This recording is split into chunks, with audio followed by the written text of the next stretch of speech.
अस्सलाम वालेकुम, good morning and शब खैर। आपको वेलकम कहते हैं सिटी एट 10 में, आपको खुशामदीद कहते हैं and a very warm welcome to all of you. उम्मीद करते हैं कि आपका दिन अच्छा गुजर रहा होगा। आज मंडे है, वीक का पहला दिन, जिसको तस्वुर किया जाता है कि सबसे भारी दिन होता है, लेकिन जो काम करने वाले हजरात हैं उनके लिए क्या मंडे और क्या संडे, क्योंकि काम से लगाव, काम से एक मोहब्बत और एक लगन जो है वो खुश नसीब लोग ही कर सकते हैं, जो हकीकी तौर पे कुछ स्ट्रेस और डिप्रेशन और एंजाइटी से फ्री होते हैं और वो उनको अपना काम करने में मज़ा आता है। और काम करने में मज़ा जब आने लग जाता है तो उसके बाद फिर आप ये कह सकते हैं कि उसके लिए फिर संडे भी वही चीज़ होती है और मंडे भी वही चीज़ होती है, उसको फिर फ़र्क नहीं पड़ता काम करने से। क्योंकि एक बड़ी फेमस सेइंग है कि किसी काम करने वाले को अपने शौक में काम मिल जाए और उसी में उसको रोज़ी मिल जाए तो इससे बड़ी खुशनसीबी कोई नहीं होती। शुरुआत करते हैं बाकायदा तौर पर अपने प्रोग्राम के, लेकिन उससे सबसे पहले एक दिन एक नेकी प्रोफेसर अमानत रसूल के साथ।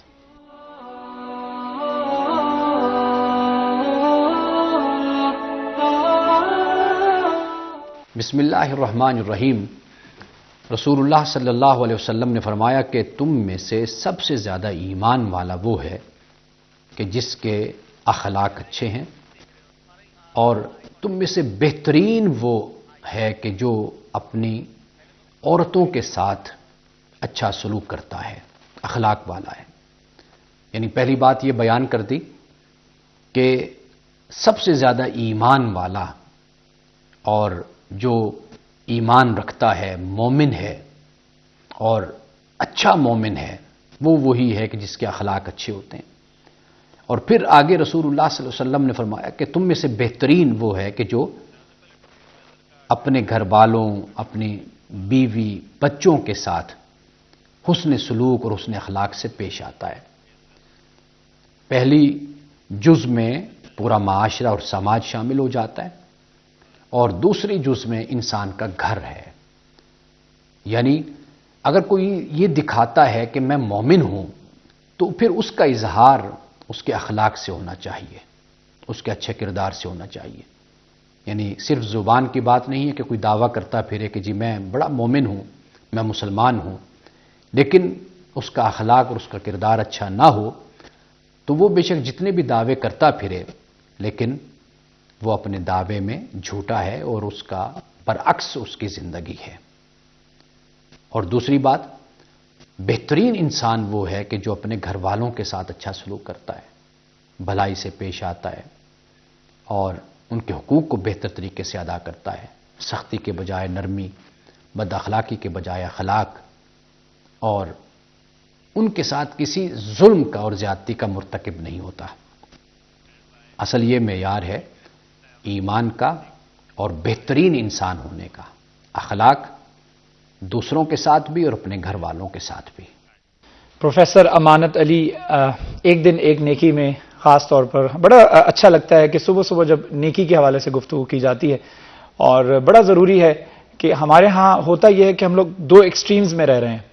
या तो हम अपने घर वालों के साथ बहुत अच्छे होते हैं और बाहर हमारा सलूक जो है वो इतना अच्छा नहीं होता, या फिर हम घर वालों के साथ जो है वो बड़े सख्त रवैये के साथ पेश आते हैं और बाहर हमारा सलूक बहुत अच्छा होता है और बहुत अच्छा बिहेवियर हमारा जो है प्रोफेशनल लाइफ के अंदर होता है। तो इन दोनों चीज़ों को बैलेंस करना ही एक नेक और एक अच्छे इंसान की ज़मानत है। उम्मीद करता हूं कि अमानत अली, प्रोफेसर अमानत अली की गुफ्तगू से आप भी मुस्तफ़ीद हुए होंगे और अपने बिहेवियर चेंज के अंदर जो है वो ख़ास तौर पर एक पॉजिटिव इम्पैक्ट लाने के लिए कोशिशें जारी रखेंगे। आगे बढ़ते हैं और अगला सेगमेंट है हमारा टुडेज वेदर।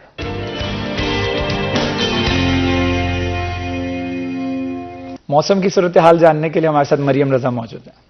जी बिल्कुल, फैसलाबाद के मौसम की अगर बात की जाए तो दिन के आगाज में ही फैसलाबाद के अंदर जो फिजाई आलूदगी है उसके पॉइंट्स में इजाफा होता हुआ नजर आ रहा है कि जहां फैसलाबाद में हवा चलने का सिलसिला जो था वो भी साकिन होकर रह गया, तो वहीं फिजाई आलूदगी जो है उसमें भी मुसलसल इजाफा होता हुआ नजर आ रहा है। मौसम जहाँ खुश्क और सर्द है तो वहीं फैसलाबादी जो है इस मौसम से जो है खुद को बचा सकते हैं। ताकि तबी माहिरीन के नाम से बात का जो है वो अपील की जा रही है कि शहर फैसलाबाद जो है कम से कम घर से बाहर निकले, मास्क का इस्तेमाल करें ताकि खुद को इस फिजाई आलूदगी से जो है वो बचाया जा सके। क्योंकि जब तक बारिश नहीं होती तब तक मौसम इसी तरह से सर्द और खुश्क रहेगा और बीमारियां फैलने का जो खदशा है वो मजीद बढ़ता जाएगा। इसके साथ अगर बात करें तो महकमा मौसमियात के मुताबिक आज कम से कम दर्जा हरारत जो है वो 16 डिग्री सेंटीग्रेड रिकॉर्ड किया गया है, जबकि दोपहर के वक्त में ज्यादा से ज्यादा 24 डिग्री रहने का इम्कान है। हवा में नमी का तनासब 80% है, जबकि हवाएं जो है वो साकिन हो चुकी हैं, हवाएं नहीं चल रही, जिसकी वजह से फैसलाबाद का मौसम जो है वो आइंदा दिनों में इसी तरह से खुश्क और सर्द रहेगा।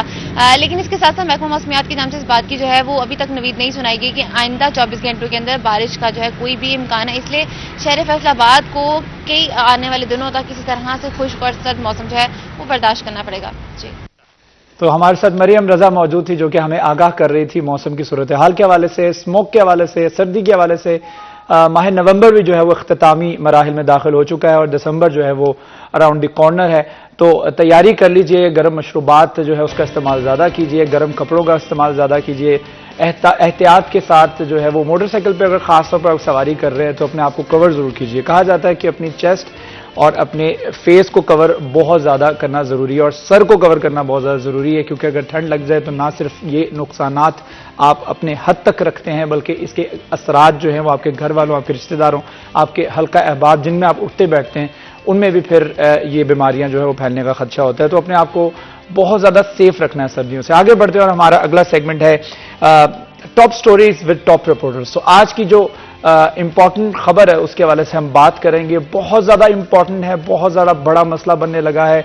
एक शदीद बुहरान जो है वो उसकी कैफियत पैदा होने लगी है। डीजल का बुहरान इस वक्त सर उठाने लगा है और डीजल के हवाले से खास तौर पर बात करें तो इस वक्त डीजल का बुहरान दोबारा से पैदा होने लगा है, जो कि कारोबारी तबके के लिए एक बहुत बड़ी दर्द सर बन चुका है। इसके साथ साथ आगे बढ़ेंगे, हम डीजल पर ही गुफ्तगू करेंगे, डीजल बुहरान पर ही गुफ्तगू करेंगे और आज बड़े खास मेहमान जिन्होंने हमें आज स्टूडियो में ज्वाइन किया है उनका भी तारुफ आपको करवा देता हूं। उसके बाद बाकायदा तौर पर अपने टॉपिक, अपने मौजू के अफसर गुफ्तगू के सिलसिले को आगे बढ़ाएंगे। तो हमारे साथ तशरीफ रखते बराजमान है शराफत अली खान खटक साहब, जो कि ऑयल टैंकर्स ओनर्स एसोसिएशन के प्रेसिडेंट है। Sir, thank you so much for joining अस। उनके साथ साथ बराजमान है अब्दुल रहमान, जो हमारे सीनियर रिपोर्टर हैं। Abdul Rahman, thank you so much for joining अस। आप दोनों को अस्सलाम वालेकुम। शराफत साहब, गुफ्तगू का सिलसिला मैं आपसे आगे बढ़ाना चाहूंगा। जैसे भी मैंने इंट्रो में बताया कि इस वक्त डीजल का बुहरान दोबारा से पैदा होने लगा है और कारोबारी हजरात एज यूजुअल बहुत ज्यादा परेशान है कि डीजल की ऐसा ना हो, क्योंकि हमारे मुल्क में अनस्टेबिलिटी बहुत है और एक अनसर्टेनिटी बहुत है। हमें नहीं पता कि कल क्या हालात होंगे, कल डीजल अवेलेबल होगा या नहीं होगा, उसकी कीमत क्या होगी। तो एक अबहाम में और एक अजीब सी कैफियत के अंदर हमारा कारोबारी हजरात जो नजर आते हैं। तो डीजल की अवेलेबिलिटी और इसकी प्राइसेस के हवाले से जरा ब्रीफ कर दीजिएगा और ये बुहरान पैदा क्यों। शुक्रिया सिटी 41 का, और मैं आपका शुक्रिया अदा करता हूं कि आपने हमेशा जो पब्लिक के जो इश्यूज हैं उसको एड्रेस किया है। देखिए वर्षा, बात यह है कि अगर आप ज़रा पीछे माजी में जाएं तो ये सिलसिला 2020 से कोरोना से ये शुरू हुआ है, जब इमरान खान साहब की हुकूमत में इसको फौरी तौर पे इसकी इंपोर्ट बंद करके लोको रिफाइनरी बंद कर दी गई जी, और जिसकी वजह से एक क्राइसिस, और इतना सीवियर क्राइसिस आया कि इसका सोचा भी नहीं जा सकता था। लेकिन फिर आस्ता आस्ता फिर इनकी प्राइसेस जो आपको पता है एकदम इसको जंप लगाया गया 25 रुपए का, फिर वही प्राइवेट एमसीज और तमाम कंपनीज ने तेल निकाला और फिर क्राइसिस जो है ना वो ख़त्म हो गया। अभी जो रिसेंट जो सिनेरियो बना है वो उसकी वजह भी बुनियादी यही है कि हुकूमत ने इंपोर्ट बिल कम करने के लिए डीजल को थोड़ा सा रोक के रखा हुआ था, जिसकी वजह से ये क्राइसिस ने सर उठाया। लेकिन मैं इसका क्रेडिट देखिए पाकिस्तान स्टेट ऑयल को ज़रूर दूंगा, चूँकि हमारी स्टेट की ये कंपनी है और इसने पूरे इस क्राइसिस को संभाला हुआ है और उन्होंने एज पर डिमांड जो उनकी पेट्रोल पंप की उनकी जो नोजल सेल है उसके मुताबिक उन्होंने उसको तेल बिल्कुल डिलीवर किया। ये हकीकत है जिसको फैक्ट्स और फिगर से भी जांचा जा सकता है और देखा जा सकता है। लेकिन अगर अदर ओएमसीज को आप देखें तो उसको मैं मरूजी इल्ज़ाम नहीं ठहरा रहा, लेकिन मैं हमेशा इस बिज़नेस से मैं तकरीबन 30-32 साल से मुंसलिक हूँ। बट सब जब से ये ओएमसीज आई हैं, देखिए सिंपल सा एक फार्मूला है ओएमसीज के लिए जो एसओपी है कि आप जब किसी ओएमसीज को लाइसेंस देते हैं तो उसके लिए स्टोरेज जो है ना वो बुनियादी शर्त है। सही। लेकिन अब आप देखें फैसलाबाद में आप देखें कि सिवाय एक हस्कोल की एक फॉसिल कंपनी ने स्टोरेज के अलावा सिंगल कंपनी का स्टोरेज फैसलाबाद डिवीजन में मौजूद नहीं है, जो एक बड़ी बदकिस्मती है और मैं समझता हूँ ये ओगरा की बड़ी नाकामी है। अगर ये लोग सिर्फ इसी एसओपी पर स्टोरेज पे अगर ये कंप्रोमाइज़ ना करें और इसको इम्प्लीमेंट करवा दें, तो मैं आपको गारंटी करता हूं कि उस स्टोरेज को अगर ये मेंटेन रखें तो क्राइसिस कभी सर नहीं उठाएगा। और फिर होता क्या है कि फैसलाबाद डिवीजन की हद तक मैं बात करूंगा, जब ये क्राइसिस सर उठाता है तो तमाम बर्डन पाकिस्तान स्टेट हाल पे आ जाता है।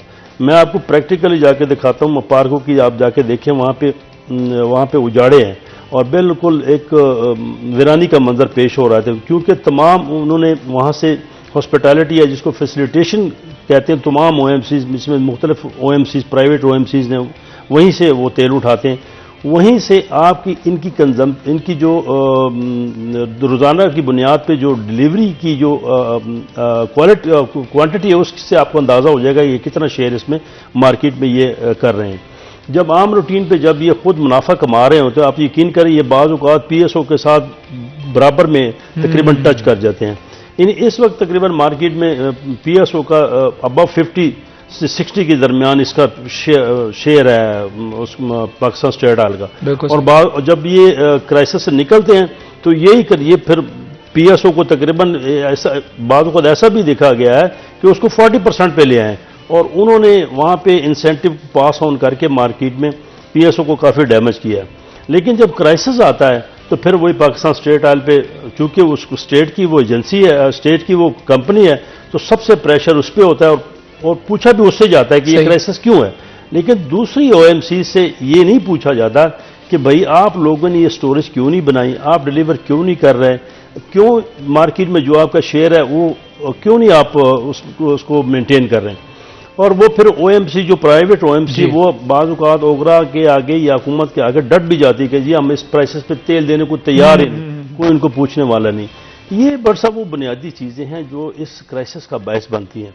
अभी रिसेंटली जो सिनेरियो चल रहा है उसमें मैं ये समझता हूँ कि पाकिस्तान स्टेट ऑयल ने बड़ा इसमें रोल प्ले किया है, जो इतना पैनिक क्रिएट नहीं हुआ। लेकिन जिस तरह अगले दिनों में ये देख रहा हूँ कि अगर उन्होंने बरवक्त का मतलब ये है कि बरवक्त का मतलब इन टाइम पे अगर इन्होंने उस तेल को इंपोर्ट ना किया और इसी तरह ये आपको पता है दिसंबर में थोड़ी सी एक्टिविटीज, बिजनेस की एक्टिविटी थोड़ी बढ़ जाती है। अभी रिसेंटली जो ये गंदम की बिजाई का मौसम था तो काफी प्रेशर रहा, अब थोड़ा सा रिलीज हुआ है, थोड़ा सा यानी कि आप यूँ समझने कि 100% से 75% पे इसका प्रेशर जो है ना वो आ गया है।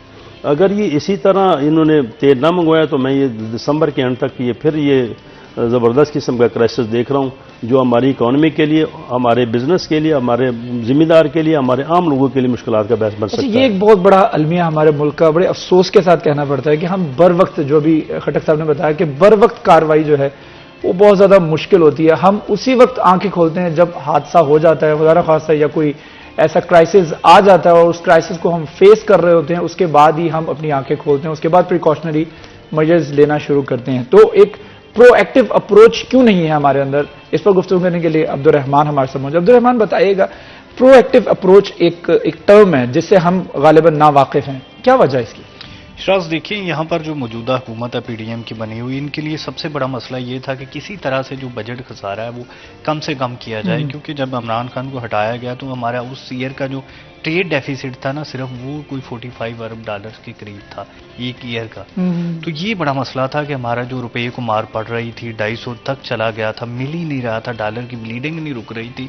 उसको रोकने के लिए इंपोर्ट पर आपने पाबंदी लगाई, तो उसकी वजह से जो डीजल की परचेजिंग है वो भी बर वक्त नहीं हो पाई। तो उसका नतीजा फिर देखें नवंबर दिसंबर में इसकी डिमांड बढ़ती है, क्योंकि गंदम की भी यहाँ पर जैसे खटक साहब ने कहा बजाई होनी है। उसके अलावा यहाँ पर ये होता है कि जो गन्ना आप लेके जाते हैं शुगर मिल्स में, वहाँ पर भी वो डीजल लाजमी यूज़ होता है। तो ये 2 महीने ऐसे होते हैं, या फिर गंदम की कटाई के मौका पर भी ये डीजल शार्ट होता है, और ये हर साल की एक रूटीन बनी हुई है। इसमें क्या होता है कि जो प्राइवेट कंपनीज़ है, जैसे खटक साहब ने बड़ी खूबसूरत निशानदेही की कि पीएसओ से अब उनको हमने दिया हुआ तमाम दर्जा इंसेंटिव्स ले रहे होते हैं, वो जानबूझकर ये क्राइसिस पैदा करते हैं। फिर एक और चीज़ है व्हाट्सअप, जो गैर कानूनी तौर पर पेट्रोल पंप्स बनाए गए हैं ना, स्पेशली गांव देहात के या तहसील लेवल के एरियाज़ के, वो इस क्राइसिस को मज़ीद बढ़ाते हैं। जब देखें पता चलता है ना कि ये हाइप क्रिएट हो रही है, ये चीज़ शार्ट हो रही है, तो वो फिर महंगे दामों बेचते हैं। देखें यहाँ पर डीसीएसी वो शहर में तो चक्कर लगा लेते हैं, जो ही तहसील लेवल पे काम शुरू होता है ना, वहाँ पर फिर माफिया पूरी तरह एक्टिव होता है। अगर कोई सरकारी बंदा आ जाए तो वो मुनासिब नरखों पर डाल देते हैं, अदरवाइज़ वो उनका पैमाना भी दुरुस्त नहीं होता, उनकी क्वालिटी भी नहीं दुरुस्त होती, और फिर इन दिनों में वो जी भरकर पैसा भी कमाते हैं।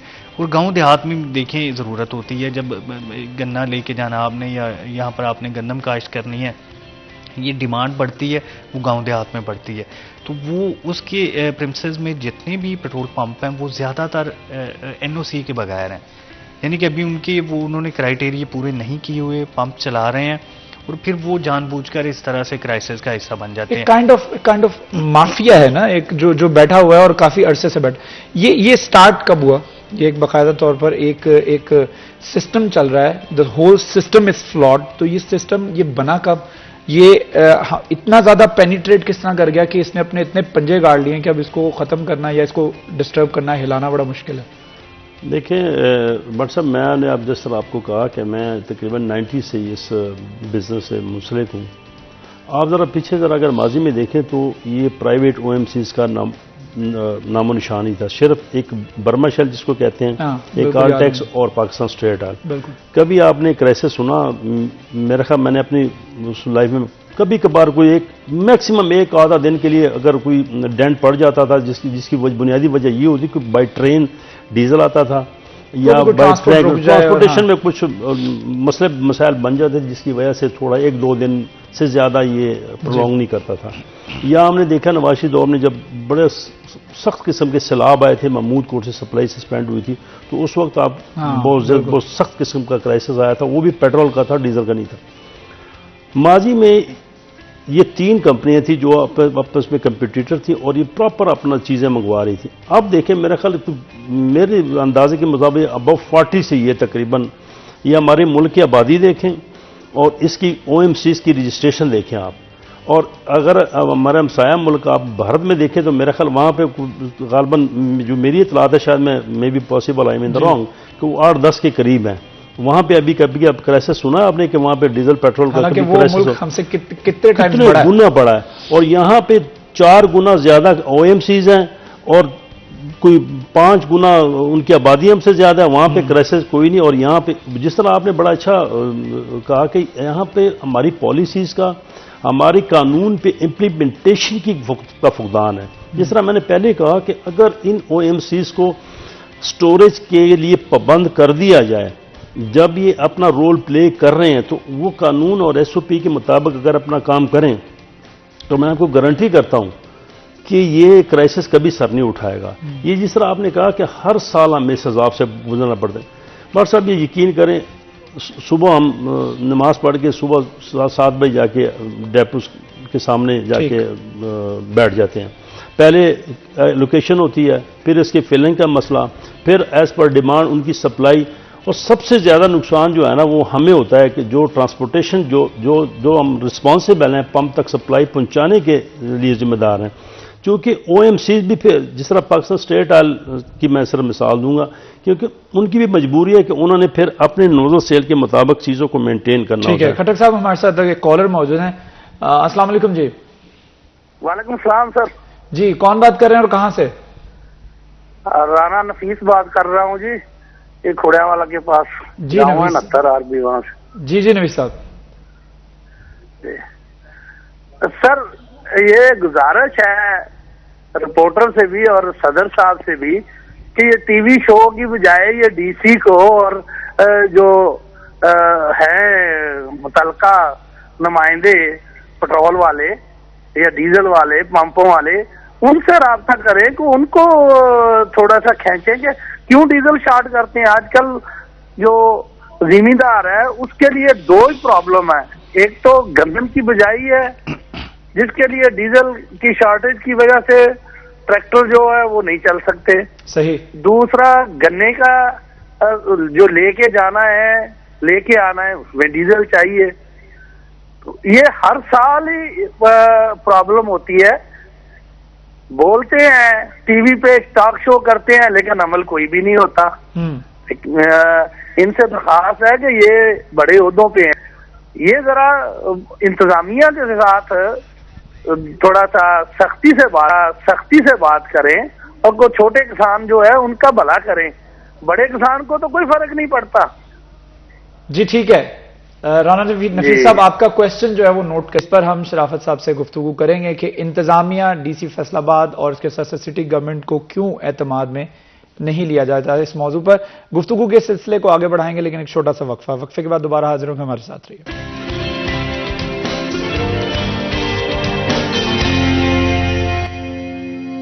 Welcome back. सिटी एट 10 में आपको खुशामदीद कहते हैं। वक्फे के बाद, वक्फे से पहले हमें एक कॉलर ने कॉल की थी, नफीस साहब, जिनका सवाल यह था कि इंतजामिया और डिस्ट्रिक्ट गवर्नमेंट और डीसी फैसलाबाद को एतमाद में क्यों नहीं लिया जाता। अगर हर साल ये इशू क्रिएट होना है तो फिर बर वक्त इस इशू से पहले ही क्यों नहीं उनको एतमाद में लेके इस मसले को हल किया जाता।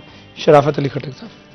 शुक्रिया सर। ये राना नफीस साहब का बड़ा वैलिड क्वेश्चन है, लेकिन मैं इनकी इन्फॉर्मेशन के लिए थोड़ा सा इनको बताना चाहता हूँ कि ये डिस्ट्रिक्ट एडमिनिस्ट्रेशन का काम नहीं है। उसकी वजह यह है कि उनका काम सिर्फ इस बात को इंश्योर करना है कि पेट्रोल पंप पे रेट्स और उसकी स्टॉक की अवेलेबिलिटी है, उसको उन्होंने इंश्योर करना होता है। अब दूसरी तरफ आते हैं कि जब OMCs को जब पता चलता है कि क्राइसिस सर पे आ गया है, तो इंपोर्ट की इजाज़त जो हुकूमत ने देनी होती है। और हुकूमत, जिस तरह मैंने पहले बात की कि उन्होंने अपना इंपोर्ट बिल कम करने के लिए इसको थोड़ा सा कंट्रोल किया है। और दूसरी जो ओगरा की जो मैंने दूसरी OMCs की वायलेशन की बात मैं कर रहा हूँ, मैं इसमें समझता हूँ इसमें बेसिक रोल ओगरा का ये होना चाहिए कि इन तमाम OMCs को स्टॉक के लिए पाबंद कर दें, तो मैं गारंटी करता हूँ कि ये क्राइसिस जो है ना वो नहीं होगा। दूसरा राना साहब का जो मसला है वो बिल्कुल सही कह रहे हैं, लेकिन होता अमूमी तौर पे ये है कि जब किसी पब्लिक को पता चलता है कि किसी चीज़ का क्राइसिस आ गया, सपोज एक उसकी डिमांड 10 लीटर की अगर एक दिन के लिए है, तो उसकी कोशिश ये होती है कि पता नहीं कल मुझे तेल मिलना है या नहीं मिलना।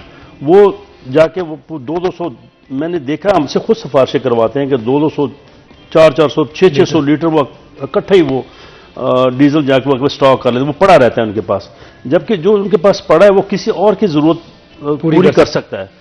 बेसिक चीज जो पैनिक क्रिएट होती है ना शराब भाई, उससे बहरान ज्यादा बहरान होता है। और कोई ऐसा मसला यही मामला कुछ हमारा कॉटन के साथ भी है। जब हमें मालूम होता है कि कॉटन क्राइसिस आने लगा है या कॉटन की एक्सपोर्ट गवर्नमेंट ने जो उसकी इजाजत दे दी हुई है और एक्सपोर्ट भी की जा रही है, और पता लगता है कि धागे की शॉर्टेज है, साथ ऐसा होता है कि धागा जो है वो स्टॉक करके फैक्ट्रियों में लोग रखना शुरू कर देते हैं। अब्दुर्रहमान, इस पर भी बात कीजिएगा। जो स्टॉक करने की हमारी आदत है, कोविड के दिनों में भी हमने देखा था, जब लॉकडाउन होता था तो लोग जाके ग्रोसरी स्टोर्स के ऊपर जितना नहीं भी चाहिए होता था उतना भी आटा उठा के घर पे ले जाते थे, और बाद में हम देखते थे कि आटे का बहरान पैदा हो गया और लोगों ने घरों के अंदर स्टॉक लगाए हैं।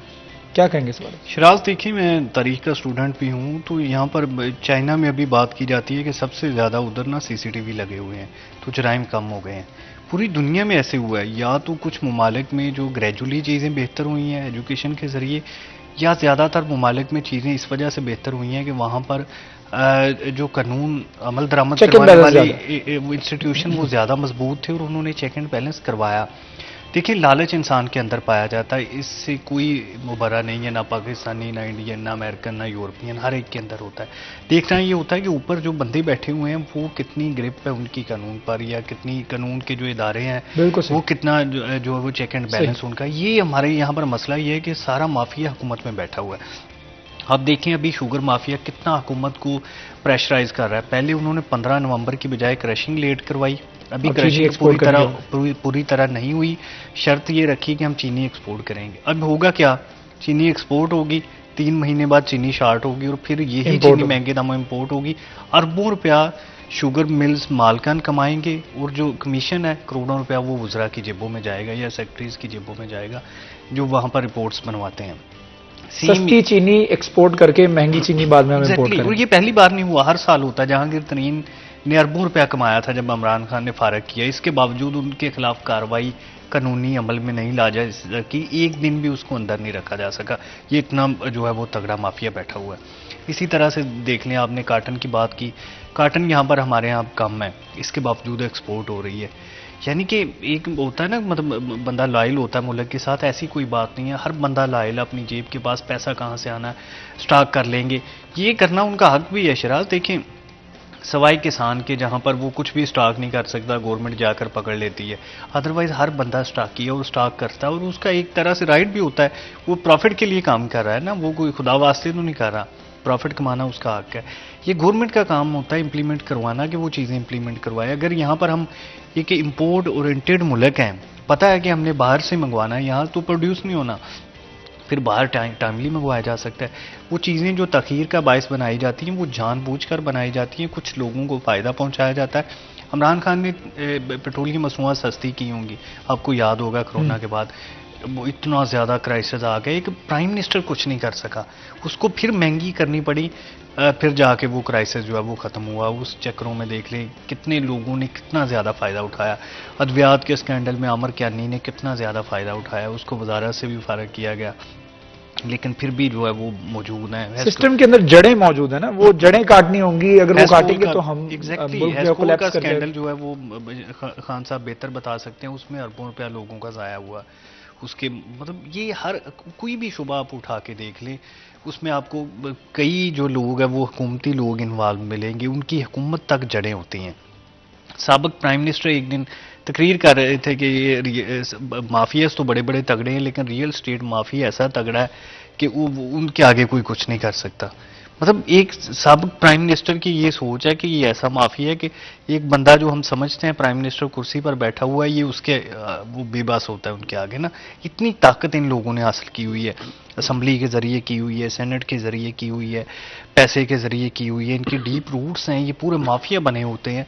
तो ये देखें, जब भी क्राइसिस होता है शराज, उसके पीछे बहुत सारे लोगों का जो है वो माली फ़ायदा इन्वॉल्व होता है। अभी डीजल क्राइसिस होगा, अगर 5 रुपये महंगा भी बिकता है, इसमें इस क्राइसिस में फ़ायदा क्या हुआ है, जो ऑयल डीलर्स थे उनके जितने भी सारे वाजबात थे पेट्रोल पंप्स के तरफ, वो सारे उनके क्लियर हो गए, वो कैश दे रहे हैं, अब पुराने वाजबात भी क्लियर हो रहे हैं। यानी कि एक क्राइसिस या क्राइसिस का डर बताकर आप बहुत सारे फ़ायदे उठा सकते हैं, और ये वो लोग हैं जो फ़ायदे उठा रहे होते हैं, बड़े लोग ना। चंद लोगों की जेबों में सारा पैसा जा रहा होता है, वो चाहे हुकूमत में बैठे हों, अपोजिशन में बैठे हों, कोई उनको पूछने वाला नहीं होता। तो ये असल चीज़ है कि एक हाइप क्रिएट करवा के जिन लोगों की जेबों में पैसा जाता है, क्राइसिस के बाद बासानी उनकी निशानदेही हो जाती है। जो रिपोर्ट बनाई गई थी FIA की जानिब से, उस पर इम्प्लीमेंट नहीं करवाया गया। अगर इमरान खान ही इम्प्लीमेंट करवा जाते तो शायद अगले वर्ष जो है वो ये क्राइसिस उस तरह से ना होता। लेकिन इम्प्लीमेंट आप तो जानते हैं कि उन लोगों के खिलाफ जिन्होंने ये क्राइसिस खड़ा किया होता है, उन लोगों के खिलाफ किस तरह से इम्प्लीमेंट करवाया जा सकता होता है, क्योंकि वो लोग खुद हुकूमत में बैठे होते हैं और वो इतने मजबूत होते हैं कि अगर वो साइड पे हो जाए तो हुकूमतें गिर जाती हैं। और ये जहांगीर तरीन ने गिरा के दिखा भी दिया इमरान खान की हुकूमत। ये कोई क्राइसिस पैदा करना, ये वो कोई आसान काम नहीं है। जैसे अब्दुर्रहमान ने बताया कि क्राइसिस बाकायदा तौर पर इंटेंशनली, दानिस्ता तौर पर पैदा किए जाते हैं, और वो पैदा करने के बाद हुकूमतें बिल्कुल जो है बेबस होती हैं कि उनके सामने वो कुछ कर सकें। यही सलूक को उन्होंने चीनी के साथ किया, यही सलूक जो है वो कॉटन के साथ किया, यही सलूक डॉलर के साथ किया। डॉलराइजेशन कितनी हुई है, कितना डॉलर एक दफा बाहर गया मुल्क से, उसके बाद दोबारा से जब उसको पंप इन किया गया तो कितने अरबों रुपए जो है वो यहाँ पे बैठे लोगों ने कमाए हैं। बैंकों ने कई अरब रुपए कमाए हैं। जो प्राइवेट बैंक है वो इसमें बुरी तरह से इन्वॉल्व थे। स्टेट बैंक के पास रिपोर्ट भी है, वजीर खजाना के पास भी रिपोर्ट है, लेकिन स्टेट बैंक ने कुछ जुर्माने भी किए थे, बड़े मामूली किए। शराज, अगर 10 लाख जुर्माना किया तो उन्होंने 10-10 अरब रुपया कमाया ना। मतलब किसी में जरूरत नहीं है कि उन बैंक्स को पकड़ सकें, या जो उन्होंने पैसा कमाया वो वापस ले सकें, या उन्हें जुर्माने किए जा सके। देखें, ये अभी क्रशिंग सीजन तखीर करने का जुर्माना 10 लाख रुपए, लेकिन वो एक दिन से उनको कितना फायदा हो रहा होता है। इसकी मामूली मिसाल ये है कि यहाँ पर ये वही काम है कि आप मोटरवे पे जा रहे हैं, आपको थोड़ी सी जल्दी है, आप चालान कटवा देते हो जानबूझ के कि यार मैं अपनी जगह तो पहुंचता जाऊंगा, तो आप जानबूझ के जुर्माना करवाते हो। कितना भी जुर्माना हो जाएगा, 10 लाख हो जाएगा, 20 लाख हो जाएगा। मेरे लिए तो 700 रुपए जो मोटरवे पे। एक छोटा सा वक्फा, वक्फे के बाद दोबारा हाजिर होंगे, हमारे साथ रहिए।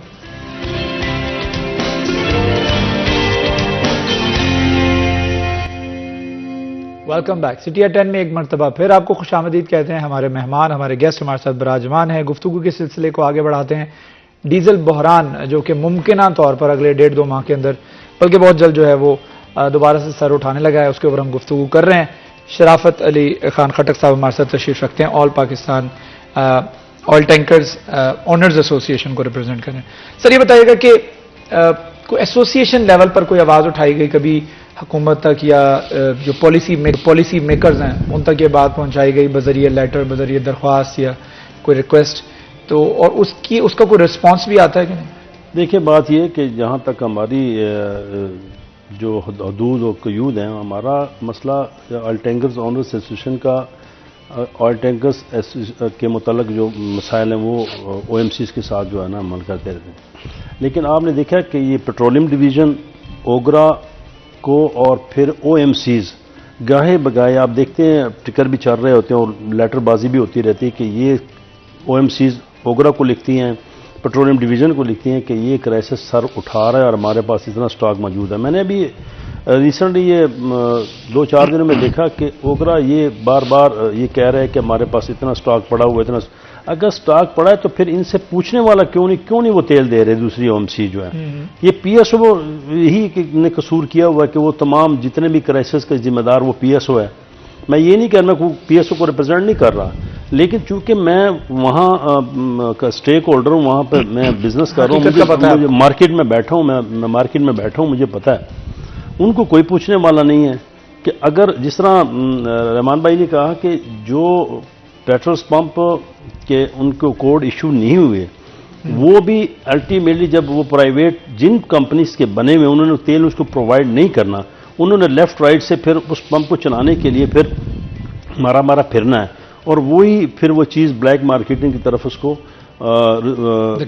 धकेलती है और उनको वो फिर महंगा सस्ता जिस तरह भी वो खरीदने की कोशिश करते हैं, फिर मार्केट में एक हाइप क्रिएट होती है और फिर तेल ब्लैक में बिकने लगता है और वो फिर तेल उन्हीं पंपों पे इन्हीं OMCs का, दूसरी OMCs का, स्पोर्ट्स PSO का वहाँ पे बिक रहा होता है। हालांकि उनके सेल अफसरान पूरा इंश्योर करते हैं कि जितना तेल PSO के PC पंप को अलॉट किया गया तो उसी तक जाए, लेकिन मुख्तलिफ ज़राए हैं। मिसाल के तौर पर किसी पंप पे तेल डंप कर दिया, अब वो किसी प्राइवेट तरीके से कोई गाड़ी ले आए, 2000 है 3000 ले जाए, तो बर्डन तो अल्टीमेटली फिर आ गया ना PSO पे, या ड्रम्स की शक्ल में ले गया, फिर वो जाके वहाँ पे उसको अपने पंप पे डंप करके महंगा बेच रहा होता है। यानी घूम आके फिर बर्डन फिर PSO पे ही आता है। और तो इसलिए ये ओगरा की जिम्मेदारी है कि वो इस बात को इंश्योर करे कि जितनी डिमांड है और उसके मुताबिक सप्लाई चेन को टूटने न दे, तो ये क्राइसिस कभी भी सर नहीं उठाएगा। और ये मेरे ख्याल में हर सेक्टर के अंदर ऐसा ही है रहमान, मेरे ख्याल में पोल्ट्री में भी ऐसा ही है कि आपने सप्लाई की जो चेन है उसको मुतासर नहीं करना, तो कभी भी आपके मेरे ख्याल में बहरान उस प्रोडक्ट का पैदा नहीं होता। क्या कहेंगे? शिराज, ये बहरान ही तो होता है जो लोगों को पैसा कमाने का मौका देता है। देखिए अभी यहाँ पर गंदम के हवाले से देख लें कि गंदम 2200 रुपये किसान से ली गई थी, लेकिन अभी जो है वो 4000 रुपये मान बिक रही है और बाहर से हम जानबूझ के नहीं मंगवा रहे ना। देखिए ये गवर्नमेंट जब अप्रैल में इन्होंने टेक ओवर किया तो उस टाइम से समझ थी कि गंदम कम हुई है, फिर उसके बाद सैलाब में बहुत ज़्यादा गंदम ज़ाया हुई है, तो उसके बावजूद हम नहीं मंगवा रहे ना। ये हम कुछ लोगों को फ़ायदा पहुंचा रहे हैं जिनके पास बड़े स्टॉक मौजूद हैं, वो छोटे फार्मर्स के पास तो नहीं है। DCs ने छापे मार के उनसे तो ले ली थी। जो बड़े स्टॉकी हैं या जो फ्लोर मिल्स मालकान हैं, हम उनको फ़ायदा पहुंचा रहे हैं कि वो सस्ते दामों जो उन्होंने ज़ख़ीरा की हुई है गंदम, अब वो महंगे दामों जो है वो आटा बेच सकें और वो अच्छा खासा टका के मुनाफा ले रहे हैं। ये तकरीबन 100 गुना मुनाफा बनता है जो फ्लोर मिल्स मालकान ले रहे हैं। तो ये देख लें, ये हुकूमत उनको फ़ायदा पहुंचा रही है। अदरवाइज़ तो जब से ये क्राइसिस है हमें गंदम मंगवा लेनी चाहिए थी। अगर हुकूमत बर वक्त क्राइसिस पर काबू पा ले तो फिर शायद ये समझा जाता है कि पॉलिटिकली उनकी बल्ले बल्ले नहीं हो पाती ना, वो लोगों को पता नहीं चलता कि ये क्राइसिस था जो हल भी हो गया। इसी वजह से ये हम देखते हैं कि स्पेशली जो सिविलियन गवर्नमेंट्स हैं उनमें क्राइसिस भी बड़े होते हैं, ज़्यादा होते हैं, हर साल होते हैं। ये देख लें, जब यहाँ पर अनफॉर्चुनेटली मुखालफत हम करते हैं, करनी भी चाहिए, डिक्टेटरशिप होती है तो वो बड़ी चीज़ें ना वेल बैलेंस्ड हमें लग रही होती हैं। उसमें बहुत कम क्राइसिस होते हैं। मुशर्रफ के 8-10 साल में देख लें कि क्राइसिस तो हुए, उसमें भी चीनी का आटे का, लेकिन निस्बतन कम हुआ। 8 से लेकर अब 22 तक देख लें, हर साल आपको क्राइसिस नज़र आएंगे ना। उसमें वो लोगों को पैसा कमाने का मौका देते हैं, अपने बंदों को ओबलाइज होने का मौका देते हैं। उसमें फिर पब्लिक के सामने उन्होंने अपने आप को मसीहा भी बनाना होता है कि ये देखें क्राइसिस आया और अब हम बाहर से मंगवा रहे हैं तो ये मसला हल कर रहे हैं। इसाक डार आते ही ऐलान किया कि हम ये कर देंगे, वो कर देंगे। नतीजतन यही है कि वो हम मुल्क को जो है वो डिफ़ॉल्ट के दहाने पर वापस ले आए हैं। जो डिफ़ॉल्ट होने का ख़तरा पहले कम था वो 75 तक पहुंच गया है। तो ये मतलब हम पॉलिटिकली डिसीजंस लेते हैं, पॉपुलर फैसले लेते हैं। सख्त फैसले लेने से जो हमारी हुकूमतें वो सख्त घबराती हैं क्योंकि उनके पास वोटों की उतनी ज़्यादा मेजोरिटी भी नहीं होती। इमरान खान के साथ भी यही मसला रहा कि इत्तेहादियों को मिला के हुकूमत करना पड़ती है। तो ये देखिए, कमज़ोर जो जमहूरियत है ना शिराज, ये हमारे लिए जहर कातिल है, हमारी इकानमी के लिए जहर कातिल है। आपने स्टार्ट में बात की थी इंस्टेबिलिटी की, अनसर्टेनिटी की, ये किसी भी इकानमी को ख़राब कर सकती है। और हमारे यहाँ तो ये पिछले 1 साल से मुसलसल यही चल रहा है, ये हुकूमत आ गई, ये चली गई, ये एहतजाज, ये स्ट्राइक, ये धरना, ये लॉन्ग मार्च, उसके बाद एक पोस्टिंग को लेकर इतने ज़्यादा हंगामे खड़े किए गए। मामूल की एक बात थी, लेकिन उसके लिए इतना ज़्यादा जो है वो प्राइम मिनिस्टर को लंदन के 4 चक्कर लगाना पड़े, अपने भाई से मुशावरत के लिए कई दिन उधर रहना पड़ा, कोरोना हो गया उन्हें। पूरी दुनिया में एक ही बंदा था जिसको कोरोना था और वो हमारा प्राइम मिनिस्टर था। मतलब यार मजाक बना के इन्होंने रखा हुआ चीज़ों को ना, मतलब सियासत के अंदाज में भी प्रॉब्लम यही है अब्दुर्रहमान कि किसी एक का मसला, किसी एक की टेंशन, किसी एक का स्ट्रेस और प्रॉब्लम किसी दूसरे का फायदा होता है। एग्जैक्टली जब तक ये मामला हल नहीं होगा कि हम लोग क्राइसिस में, अवाम क्राइसिस में तो हुकूमत कमा रही होती है उस वक्त बैठ के, तो इसके लिए मेरे ख्याल में मुझे लगता है खट्टर साहब कि एक ऐसा कोई क्राइटेरिया होना चाहिए जिससे हम पब्लिक अवेयरनेस पैदा करें। हमारा तो काम है, हम तो ड्यूटी कर रहे हैं, हम तो लगे हुए इसी काम में, लोगों की पब्लिक अवेयरनेस इतनी स्ट्रांग हो कि लोग डिसीजन मेकिंग में इतने मजबूत हो जाएं कि कल को जब इलेक्शंस आए तो उनको पता हो कि किसको वोट देना और किसको नहीं देना। सिर्फ आंखें बंद करके मेरी गली पक्की करा दो और मेरी आने वाली नस्लें तुम्हें वोट देंगी, या मेरा बच्चा सरकारी नौकरी पे लगवा दो तो मेरे पूरे खानदान की वोट की जिम्मेदारी मैं लेता हूं, मैं बस भर के लेके जाऊंगा और आपको वोट दूंगा, इसके ऊपर इन तरजीहात की बुनियाद के ऊपर वोट नहीं मिलेगा, फिर विजडम के ऊपर वोट मिलेगा, फिर काम जो हकीकी तौर पर करके दिखाएगा फिर उसको वोट मिलेगा। मेरे ख्याल में पब्लिक अवेयरनेस बहुत ज्यादा जरूरी है। बड़ी अच्छी बात की शराज में, काश कि हम इतनी मेच्योरिटी के इस लेवल तक चले जाएं कि जब जिस तरह आपने जिस सोच की बात की, अगर ये सोच डेवलप हो जाए तो इस तरह हम रोडों पे इस मतलब अगर इमरान खान की हुकूमत थी तो हम रोडों पे थे, जब अब PMLN के तो वो रोडों पे हैं। जिस वक्त पूरी हुकूमत की अटेंशन डाइवर्ट हो जाए लॉ एंड ऑर्डर की सिचुएशन को क्रिएट करने, तो वो पॉलिसी किधर जाएंगी? उनको अपनी पड़ी हुई, उनको ये नहीं पता कि घंटे के बाद हमने इस हुकूमत में रहना या नहीं। अब देखिए भी जो रिसेंटली डिसीजन हुआ है कि हम असम्बली से बाहर आ रहे हैं, आप मुझे ये बताएं इन्वेस्टर यहाँ पे आएगा? कोई बिजनेसमैन कभी रिस्क नहीं लेगा, पता नहीं आज क्या और कल क्या होगा। जिस मुल्क की ये हालत है कि अपोजिशन हमेशा सड़कों पे रहती है, वो किसी की भी हो, ख्वाह PMLN सड़कों पे हो, ख्वाह वो इमरान खान हो, ख्वाह पीपल्स पार्टी हो, ख्वाह जमीयत उलमा, कोई भी हो, जब सारा साल हमने अपोजिशन में सड़कों पे रहना है, हुकूमतें बनती हैं और मुल्क तरक्की करते हैं, वहाँ पे कौमें बनती हैं, कौमों की सोच होती है। लेकिन यहाँ पे हमारी ये मैसेज जिन्हें लाई गली उन्हें टुर चली, और हमारी पॉलिसी का ये हाल है कि उतो आई जांच तो वनु कुड़ी दिखाना, ये नहीं कि ये सूरत हाल है कि जब क्राइसिस हमारे सर पे आ जाता है तो फिर ये क्या होगा? फिर कोई पॉलिसी में तमाम अदारे माजरत के साथ, इसमें मैं कथा कलामी की माजरत, मेरे ख्याल में फिर उनको पता होता है कि क्राइसिस पैदा होने, क्योंकि वो खुद क्राइसिस पैदा होने का इंतजार कर रहे हैं। मैं सर यही कहने जा रहा हूं कि अब अंदाजा लगा लें, हमारे पेट्रोलियम डिवीजन को आप अंदाजा कर, तमाम ख्वाब खरगोश से आराम से मजे ले रहे हैं। इनको पता होता है कि आगे ये स्विंग उस पर सीजन शुरू हो रहा है और इसकी डिमांड बढ़नी, आराम से बैठे फोरकास्ट कर लेते हैं, फोरकास्ट पता होता है इनको, आराम से बैठे हैं। और जब क्राइसिस आएगा फिर इनके हाथ पैर फूल जाते हैं कि करना क्या है। भैया हमारे मुल्क की जो प्रोडक्ट है या जितनी उसकी कैपेसिटी है, पैदावार है, वो इतनी इस मुल्क की जरूरियात नहीं पूरी कर सकते, आपको इंपोर्ट करना पड़ेगा। तो बिफोर टाइम आप इंपोर्ट कर लें, ताकि हमारी पब्लिक, तो हमारा जो जिम्मेदार सबसे ज्यादा इफेक्ट जिम्मेदार होता है, इसमें कोई शक नहीं, क्योंकि उसकी वजह कि शहरों के अंदर तो पेट्रोल की जो कंजम्पशन ज्यादा है, जो दूर दराज मुसाफाती, उसमें अल्टीमेटली तमाम सेल जो उसकी जिम्मेदार की है, वही बेचारा पिसता है, उसी को मार पड़ती है और वही जलीलो ख्वार होता है। लेकिन ये आराम से ख्वाब खरगोश के मजे ले रहे होते हैं। जब क्राइसिस सर पे आ जाता है तो फिर इनके हाथ पैर फूल जाते हैं, फिर एक नया तमाशा खड़ा हो जाता है, फिर उसको किसी को OMCs को डंडा दे रहे होते हैं, कभी पेट्रोल पंप वाले को डंडा दे रहे होते हैं, कभी इंतजामिया को डंडा दे रहे। तेल होगा तो वो इसको इंश्योर करेंगे ना।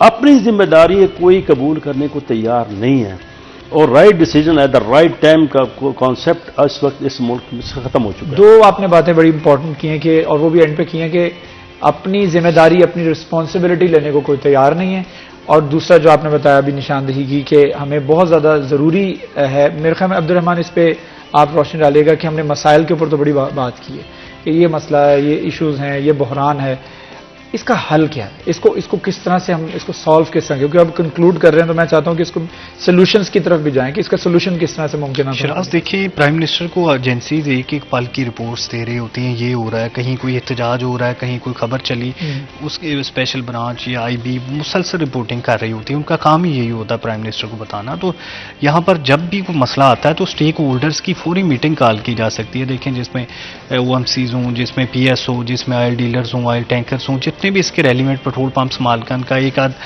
तमाम जितने भी हैं ये तंजीमें, एसोसिएशंस, जितने भी रेलिवेंट लोग हैं, स्टेक होल्डर्स हैं, उनका एक एक बंदा आप बुला लें, उनकी तजावीज़ की रोशनी में हल कर लें। साथ में उनके ब्यूरोक्रेसी के टॉप ऑफिशियल्स बैठे हों तो क्यों नहीं ये मसला हल हो सकता है ना। साथ में वज़ीर ख़जाना बैठे हुए, एक मीटिंग ये मसला जानबूझकर जब आप डिले करते हैं तो उसकी वजह से क्राइसिस बढ़ता है। ये चीनी की बात कर लें, देख लें कि अभी सबको अंदाज़ा है कि ये होने वाला है और ये होकर रहेगा और 3-4 महीनों बाद यही हुकूमत होगी, यही रोले होंगे और ये 2-4 मोतलियाँ होंगी, बस उसके बाद काम चल जाएगा। मरी का वो सानिया कितना बड़ा हो गया था जिसमें कई लोग जान की बाजी हार गए, ऐसी मुअत्तल हुआ और वो दोबारा ऐसी लगा हुआ। मतलब ये देखें, ये हमारे यहाँ यही कुछ चलता है कि 2-4 महीने बाद चीज़ें फिर वही उसी एंड पे खड़ी होती हैं। अगला बंदा आकर वही यही कह रहा होता है। 1970 के अखबारात पढ़ लें, तब भी आपको ये खबरें नजर आएंगी कि अब ये चीनी का बहरान जो है वो हम नहीं पैदा होने देंगे, आटे का बहरान पैदा नहीं होगा। यानी कि ये हमें विरसे में बहरान मिले है और ये जब तक जो है वो चलता रहेगा, इन्हीं नलायकों के हाथों में हुकूमतें रहेंगी, ये बहरान जो है वो इसी तरह से हमारी जो इंटेंशन है वो रोटी, कपड़ा और मकान होती है और आज के दिन तक टू दिस डे हमारे जो गरीब और मुतवस्सत तबका है उसको ये तीनों चीजें मुयस्सर नहीं है। अब्दुर्रहमान सीनियर रिपोर्टर सिटी 41 हमारे साथ मौजूद है। बहुत शुक्रिया अब्दुर्रहमान हमें ज्वाइन करने के लिए। उनके साथ शराफत अली खटक साहब हमारे साथ मौजूद थे, president all Pakistan oil tankers owners association के प्रेसिडेंट हैं। बहुत शुक्रिया आप दोनों का हमें ज्वाइन करने के लिए। उम्मीद करते हैं कि हुकूमत जो है वो इन मसाइल के ऊपर बर वक्त संजीदा होगी और कोई प्रोडक्टिव फैसले करेगी। एक छोटा सा वक्फा लेते हैं, वक्फे के बाद दोबारा हाजिर होंगे, हमारे साथ रहिए।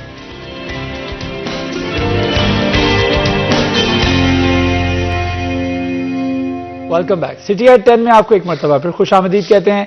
अपने सेगमेंट को आगे बढ़ाते हैं तो हमारे मेहमान भी हमारे साथ मौजूद होंगे, लेकिन उससे पहले हम आज के भाव पर गुफ्तगू करेंगे और अगला सेगमेंट हमारा आज के भाव।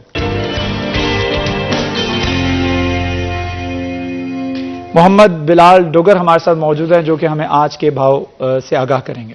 जी बिल्कुल, मार्केट कमेटी फैसलाबाद की जानिब से आज बरोज सोमवार की रेट लिस्ट जो है जारी कर दी गई है।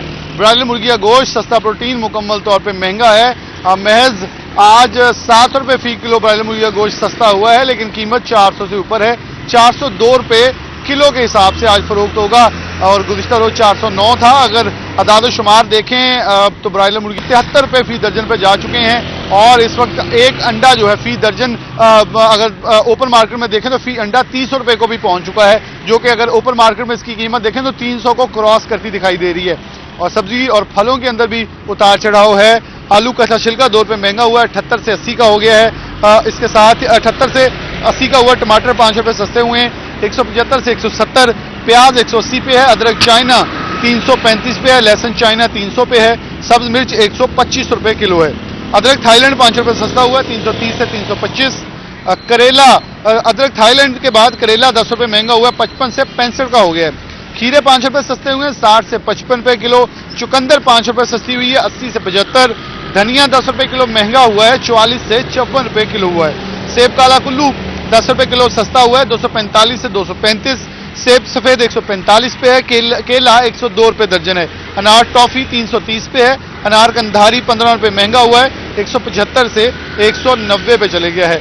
अनार अगर देखें तो चकोतरा फी दर्जन 10 रुपये महंगा हुआ है, 230 से 240 का हो गया है। मौसमी फी दर्जन 6 रुपये सस्ता हुआ है, 108 से 100 रुपये जो है दर्जन पे फरोख्त हो रहा है। तो कीमतों के अंदर फ्लक्चुएशन है, लेकिन जो आम आदमी के लिए सस्ता प्रोटीन और सब्जियां जो हैं इस वक्त कीमतों मुताबिक बहुत महंगी हैं। अगर इनके अंदर कमी होती है तो यकीनन तौर पर आवाम के लिए कोई सुख का सांस होगा। जी बहुत शुक्रिया। बिलाल डोगर हमारे साथ मौजूद थे जो कि आज के भाव, आज के रेट्स और आज के जो नर्ख हैं उसके हवाले से हमें आगाह कर रहे थे। जैसे मैंने पहले बताया कि अब कीमतें इतने ज़्यादा बढ़ चुकी हैं कि हमें सब्जियों और फ्रूट्स के लिए तो ख़ास तौर पर सब्जियों के लिए तो हमें किचन गार्डनिंग की जो एक कल्चर है उसको फ़रोग देना होगा। इस वक्त किचन गार्डनिंग के हवाले से बड़े अवेयरनेस सेमिनार्स भी फैसलाबाद के अंदर मुनक्किद हो रहे हैं। मुख्तलिफ यूनिवर्सिटीज़ जो हैं इसको बाकायदा तौर पर अरेंज कर रही हैं और बहुत ज़्यादा ज़रूरी है किचन गार्डनिंग को का जो कल्चर है उसको हम फॉलो करें, ताकि हम जो फ्रेश सब्जियां हैं वो अपने घर पे उगा सकें। और इसके साथ साथ जो रेट्स इस वक्त अंडों के और पोल्ट्री के बिलाल ने भी बताए हैं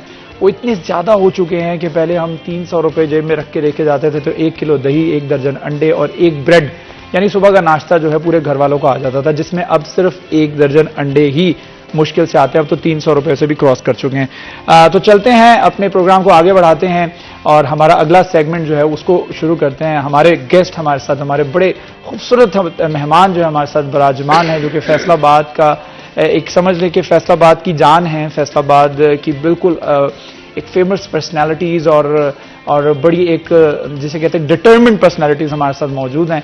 उनका तारुफ आपको करवाया तो हमारे साथ तशरीफ रखते हैं chief traffic officer Faisalabad Mohammad Asif Siddique साहब। Sir, thank you so much for joining us. अस्सलाम वालेकुम। Thank you very much. उनके साथ साथ तशरीफ रखते हैं मेरे टीचर, मेरे उस्ताद, हमारे सबके टीचर और हमारे head bureau chief city 41 Zafar Dogar साहब। जफर डोगर साहब, thank you so much for joining us. Sir, आप दोनों का बहुत शुक्रिया हमें ज्वाइन करने के लिए। कभी आप लोगों ने ट्रैफिक के मामला देखे होंगे, सिग्नल इश्यूज की वजह से कभी आप घर लेट पहुंचे हों, कभी आप ट्रैफिक जैम की वजह से अपने दफ्तर पहुंचने में लेट हो गए हो, या फिर आपको कभी ना कभी पार्किंग इशू का सामना भी करना पड़ा होगा। आप शॉपिंग के लिए जा रहे हैं, बाजार जा रहे हैं घर वालों के साथ, तो इन तीनों मामला को कभी ना कभी आपने इस शहर में रहते हुए फेस किया होगा। और इन मसाइल को हल किस तरीके से किया जा सकता है, पार्किंग प्लाजा कब बनेगा और इन तमाम तर इश्यूज को किस तरह से रिजॉल्व किया जा सकता है। क्या हमारे ट्रैफिक वार्डन्स की तादाद हमारे फैसलाबाद की शहर की आबादी को देखा जाए, जो 80 लाख रुपए से 80 लाख आबादी जो उससे तजावुज कर चुकी है, तो 80 लाख लोगों के लिए क्या हमारे ट्रैफिक वार्डन्स की तादाद जो है वो मौसर है।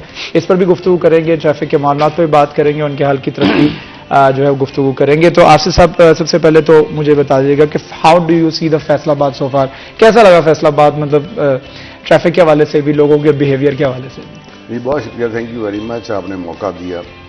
फैसलाबाद मेरा शहर है और मैं इसको एक सनती शहर है और लोग जो हैं यहाँ पर तमाम वो मेरे अपने हैं और ये देखना चाहते हैं कि हम किस तरह जो है ना सिग्नल ब्रेक कर सकते हैं, हम किस तरह कानून की खिलाफवर्जी कर सकते हैं। ऑब्जर्व नहीं कर रहे, सीख नहीं रहे। जो मैंने आगे ऑब्जर्व किया है, कुछ सड़कों का मामला है, कोई इंजीनियरिंग के इश्यूज हैं, सेकेंडली कुछ हमारे अवेयरनेस इश्यूज हैं, सही, कुछ हमारे इंक्रोचमेंट के इश्यूज हैं, तो ये रॉन्ग पार्किंग के इश्यूज हैं, जो इनसफिशिएंट प्लेस ऑफ पार्किंग है। यहाँ पर कमर्शियल एक्टिविटीज बहुत ज़्यादा हैं, वो 8 बाजार हो, वो सरगोदा रोड हो, वो सत्याना रोड हो, वो जड़ावाला रोड हो, किसी भी रोड पर आप चले जाएं तो जो सड़कों पर कमर्शियल एक्टिविटी है वो रोड फेसिंग है। राइट, रोड फेसिंग जब होती है तो उसमें फिर उनके जो पार्किंग के जो हैं प्लेसेस वो नहीं हैं और वो एक ही सिंगल पार्किंग की गुंजाइश होती है जो कि ना काफ़ी होती है।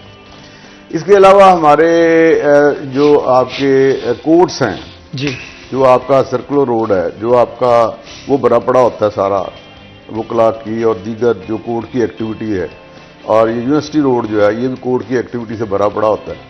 तो ये तमाम इश्यूज जो हैं उनको हम आगे बात करेंगे। मैंने शुरू किया है, आज मेरी मीटिंग हुई थी कल डीसी साहब से, तो मैंने उसको टेकअप करने के लिए मैंने कहा जी सबसे पहले आप इंक्रोचमेंट को टेकअप करें।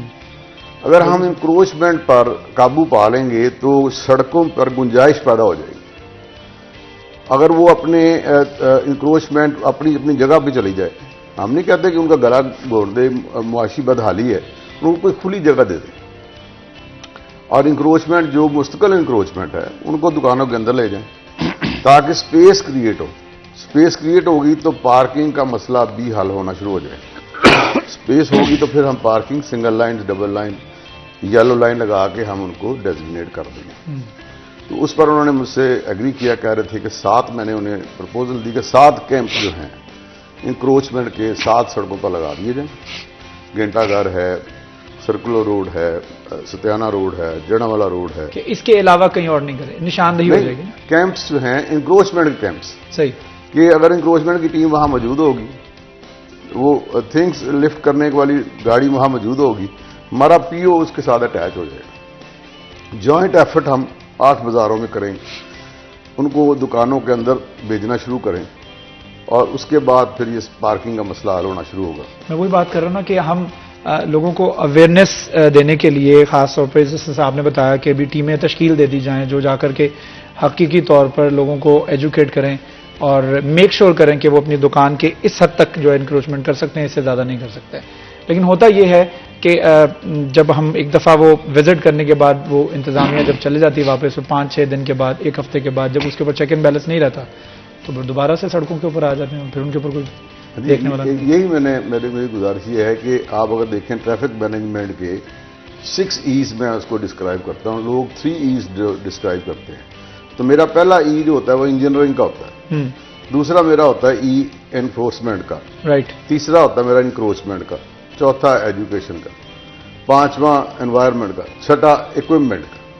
अगर हम इन 6 को डिस्क्राइब कर दें तो इंजीनियरिंग इज अ पार्ट कि आप सड़क को कैसे ठीक करना है, इसको रीडिजाइन कैसे करना है, इसको यू टर्न को ठीक कैसे करना है, स्लिप रोड को कैसे एक्सटेंड करना है, किस तरह हम black top of the road को बिल्कुल ठीक करके दे सकते हैं जहां पर हम व्हील चला सकें। तो हमारा काम है गाड़ियों को चलाना, free flow of traffic, regulation and enforcement.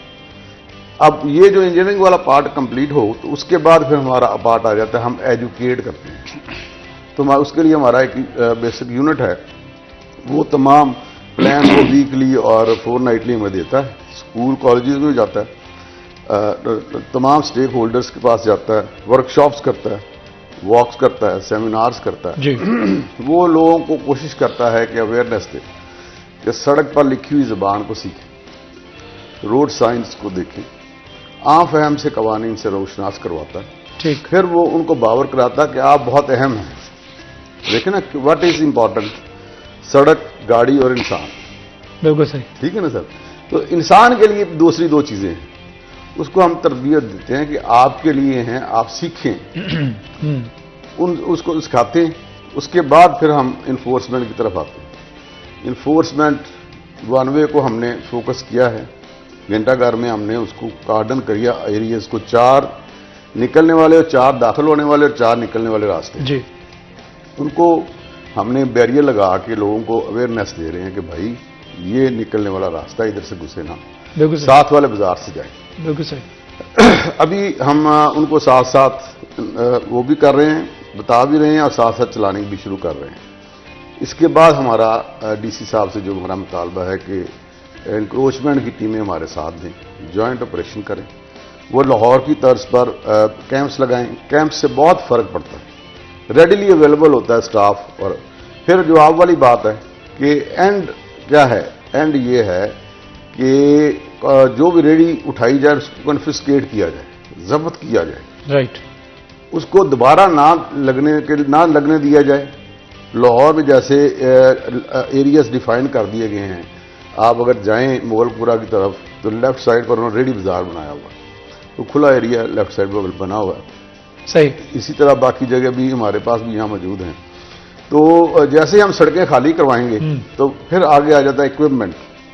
तो ये सिग्नल्स हैं, 27 सिग्नल्स हैं, 2 हमारे ख़राब हैं, बाकी पार्शली ख़राब हैं, कुछ ठीक है। उनको हम अपग्रेड करना चाहते हैं। ठीक, उसको उन पर स्टॉप लाइन्स नहीं लगी हुई, ज़ेब्रा क्रॉसिंग नहीं लगी हुई।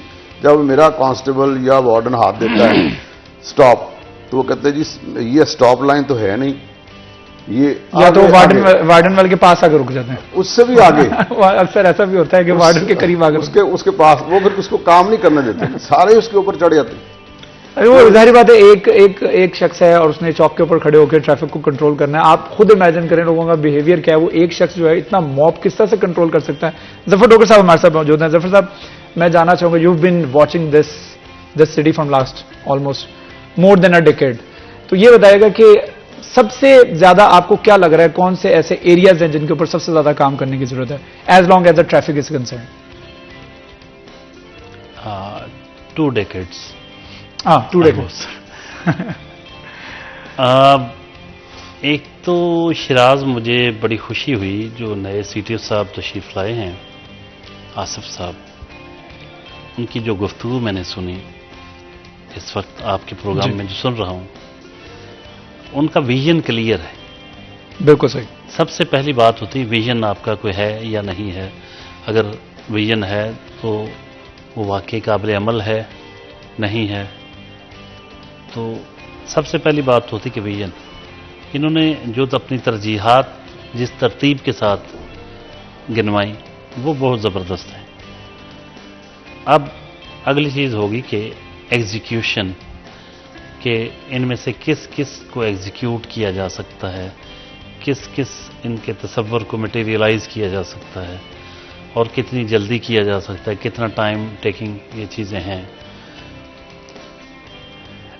देखें, हमारे शहर की आबादी बहुत ज़्यादा बढ़ गई है। जितनी रोड्स की जो गुंजाइश कैपेसिटी है, सड़कें या ट्रैफिक के बहाव के जो एक निज़ाम होता है उसके लिए जितना बर्डन बर्दाश्त कर सकती हैं सड़कें, उससे कई गुना ज़्यादा बोझ है सड़कों पर। बहुत बेतहाशा गाड़ियां हैं। ये हमारे शहर की सड़कें जो हैं, सबसे बड़ा इशू ये है कि ये इस काबिल नहीं कि इस लोड को बर्दाश्त कर सकें। बहुत ही ज़बरदस्त किस्म की एक बहुत भरपूर स्ट्रेटजी बनाने की ज़रूरत है, जिसके तहत आप आने वाले सालों की भी ज़रूरियात को जहन में रखना होगा कि जितनी बड़ी तादाद में गाड़ियां हर साल सड़क पे आ रही हैं, इजाफा हो रहा है। और आप तो खुद कवर करते हैं कि कितनी चीज़ें, कितनी गाड़ियां हर साल ऐड हो रही हैं, कितने मोटरसाइकिल ऐड हो रहे हैं, कितनी किस्म की। और यौमिया बुनियादों पर इतनी मोटरसाइकिल बिक रही हैं, मतलब वो कैपेसिटी से बहुत ज़्यादा हो गई हैं। तो उसमें एक बड़े ज़बरदस्त किस्म का एक प्लानिंग की ज़रूरत है, जिसमें मैं समझता हूँ कि CTO साहब ने निशानदही बिल्कुल सही की कि किस तरीके से वो चलेंगे। लेकिन इसके लिए इनको जो मुतल्लिका हमारे डिपार्टमेंट्स हैं या DCO साहब हैं या म्यूनसिपल मेट्रोपॉलिटन कॉरपोरेशन से जो चीज़ें चाहिए वो बहुत ज़रूरी है। उनका बहुत एक्टिव सरगर्म तावन, और इस सिलसिले में हमारी जो पॉलिटिकल लीडरशिप यहाँ की है उनको भी इसमें इन्वॉल्व करते हुए, उनका ये महज ट्रैफिक पुलिस के करने का काम नहीं है। ये पूरी एक जॉइंट एफर्ट की ज़रूरत है कि एक इफेक्टिव स्ट्रेटजी बना के इसके आने वाले 10, 15, 20 सालों की भी ज़रूरियात को जहन में रखते हुए इस तरह से एक निज़ाम वज़ा किया जाए कि जो बाकायदा मौसर हो, जिसके फ्रूटफुल नताइज हों। लेकिन आई होप कि अगर आपका विजन क्लियर है और उसमें आप में अगर कमिटमेंट के साथ आप चलते हैं और डेडिकेशन के साथ चलते हैं, आपकी कन्विक्शन है कि मैंने शहर के मसाइल ट्रैफिक के जो इस तरह से हल करने हैं, तो इंशाल्लाह अल्लाह ताला रास्ते निकाल देता है। बिल्कुल, ये बड़ी खूबसूरत बात की डॉक्टर साहब ने कि ये एक इदारे का काम नहीं है। ऐसा नहीं है कि ये चीफ ट्रैफिक ऑफिसर ही इसको देखेंगे, इसमें सारे इदारे इन्वॉल्व हैं। इसमें ज़िले इंतजामिया इन्वॉल्व है, सिटी गवर्नमेंट, और उसके साथ साथ वासा, कहीं पे आपने एक पार्किंग स्टैंड नया बनाना है, वो जगह वासा की है तो उनको भी एतमाद में लेना पड़ेगा। आपको बाकी दीगर इदारों को, कॉरपोरेशन है, उसको एतमाद में लेना पड़ेगा। ये एक ज्वाइंट कलेक्टिव एफर्ट है जो करना पड़ेगी हमें ट्रैफिक के मसाइल के ऊपर काबू पाने के लिए। बहुत ज़्यादा ज़रूरी है, क्योंकि this is the need of the hour कि अब जो है हमें एक सख्त डिसीजंस लेना होंगे तभी जाकर। अच्छा, मैंने एक लाहौर में एक ट्रेंड देखा, जो कि आप लाहौर की बात कर रहे थे तो मुझे याद आ गया कि मैं घर पे पहुंचा हूं तो अनइंटेंशनली, दानिस्ता तौर पर नहीं, अनइंटेंशनली मेरे से एक सिग्नल ब्रेक हो गया।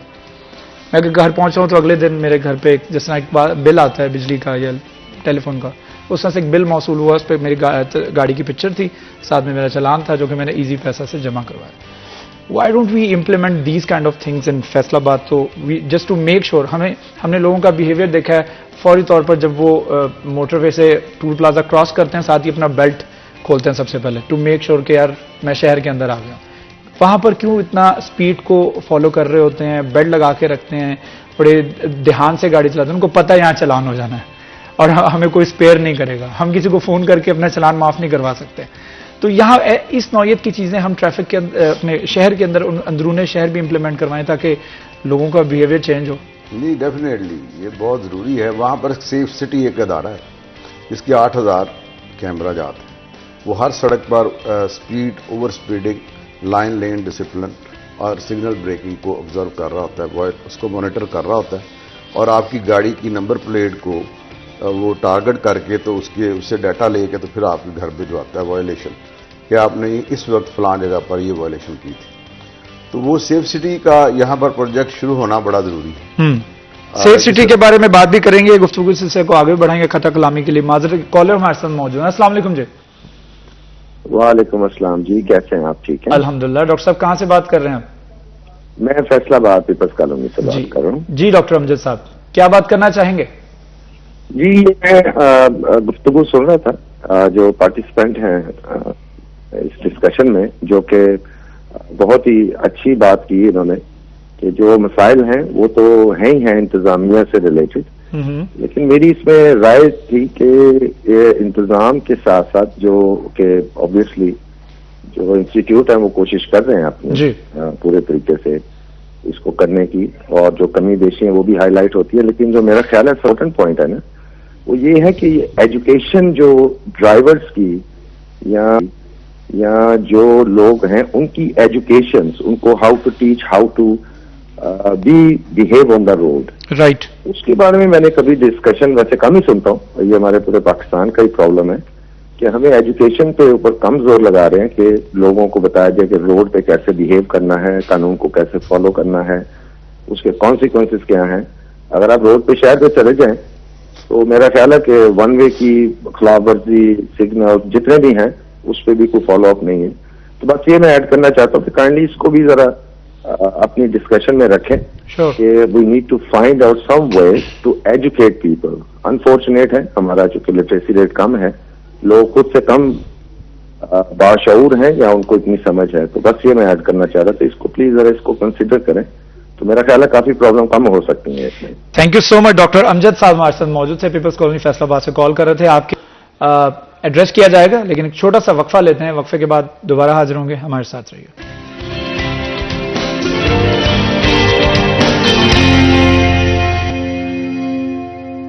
सिटी एट 10 में एक मरतबा फिर आपको खुशामदीद कहते हैं। गुफ्तगू के सिलसिले को आगे बढ़ाते हैं। हमारे साथ CTO फैसलाबाद मौजूद हैं, जफर डोगर साहब, ब्यूरो चीफ सिटी 41 भी मौजूद हैं।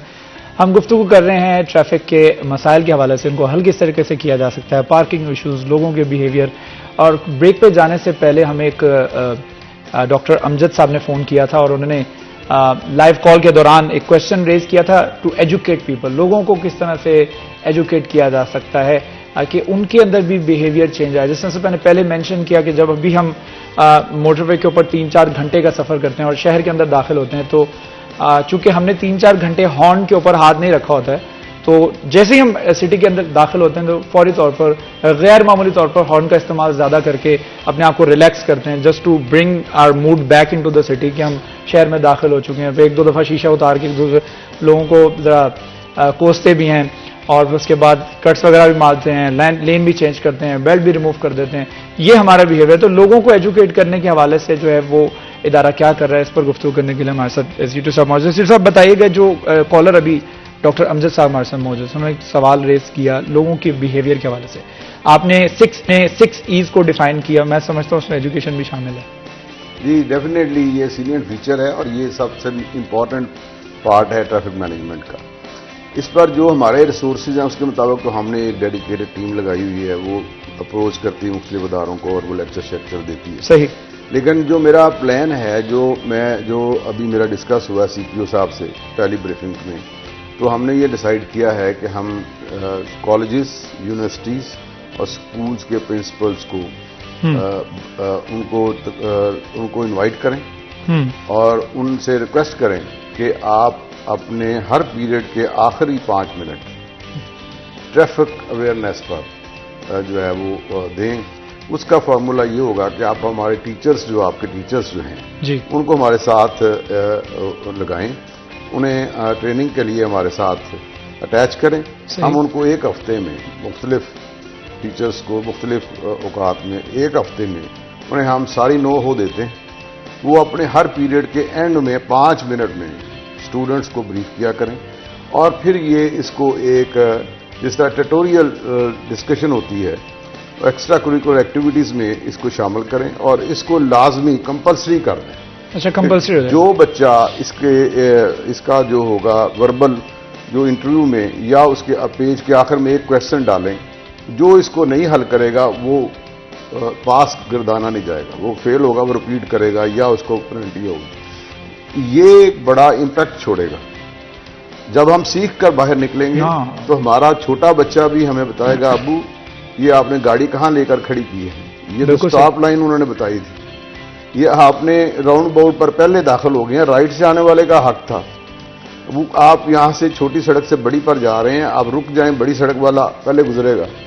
आपने रोड डिसिप्लिन में आपने इशारा नहीं लगाया, आपने लेन चेंज करनी है। तो ये वो चीजें हैं, ये हॉर्न ना बजाएं, ये तो हॉस्पिटल है। हमें टीचर ने बताया था, आपने पुल के ऊपर गाड़ी खड़ी कर दी है, पुल की चढ़ाई पर, यहाँ तो गाड़ी खड़ी नहीं कर सकती। चौक के अंदर आपने गाड़ी खड़ी कर दी है, यहाँ 50 गज 100 गज टीचर ने बताया था नहीं खड़ी करनी।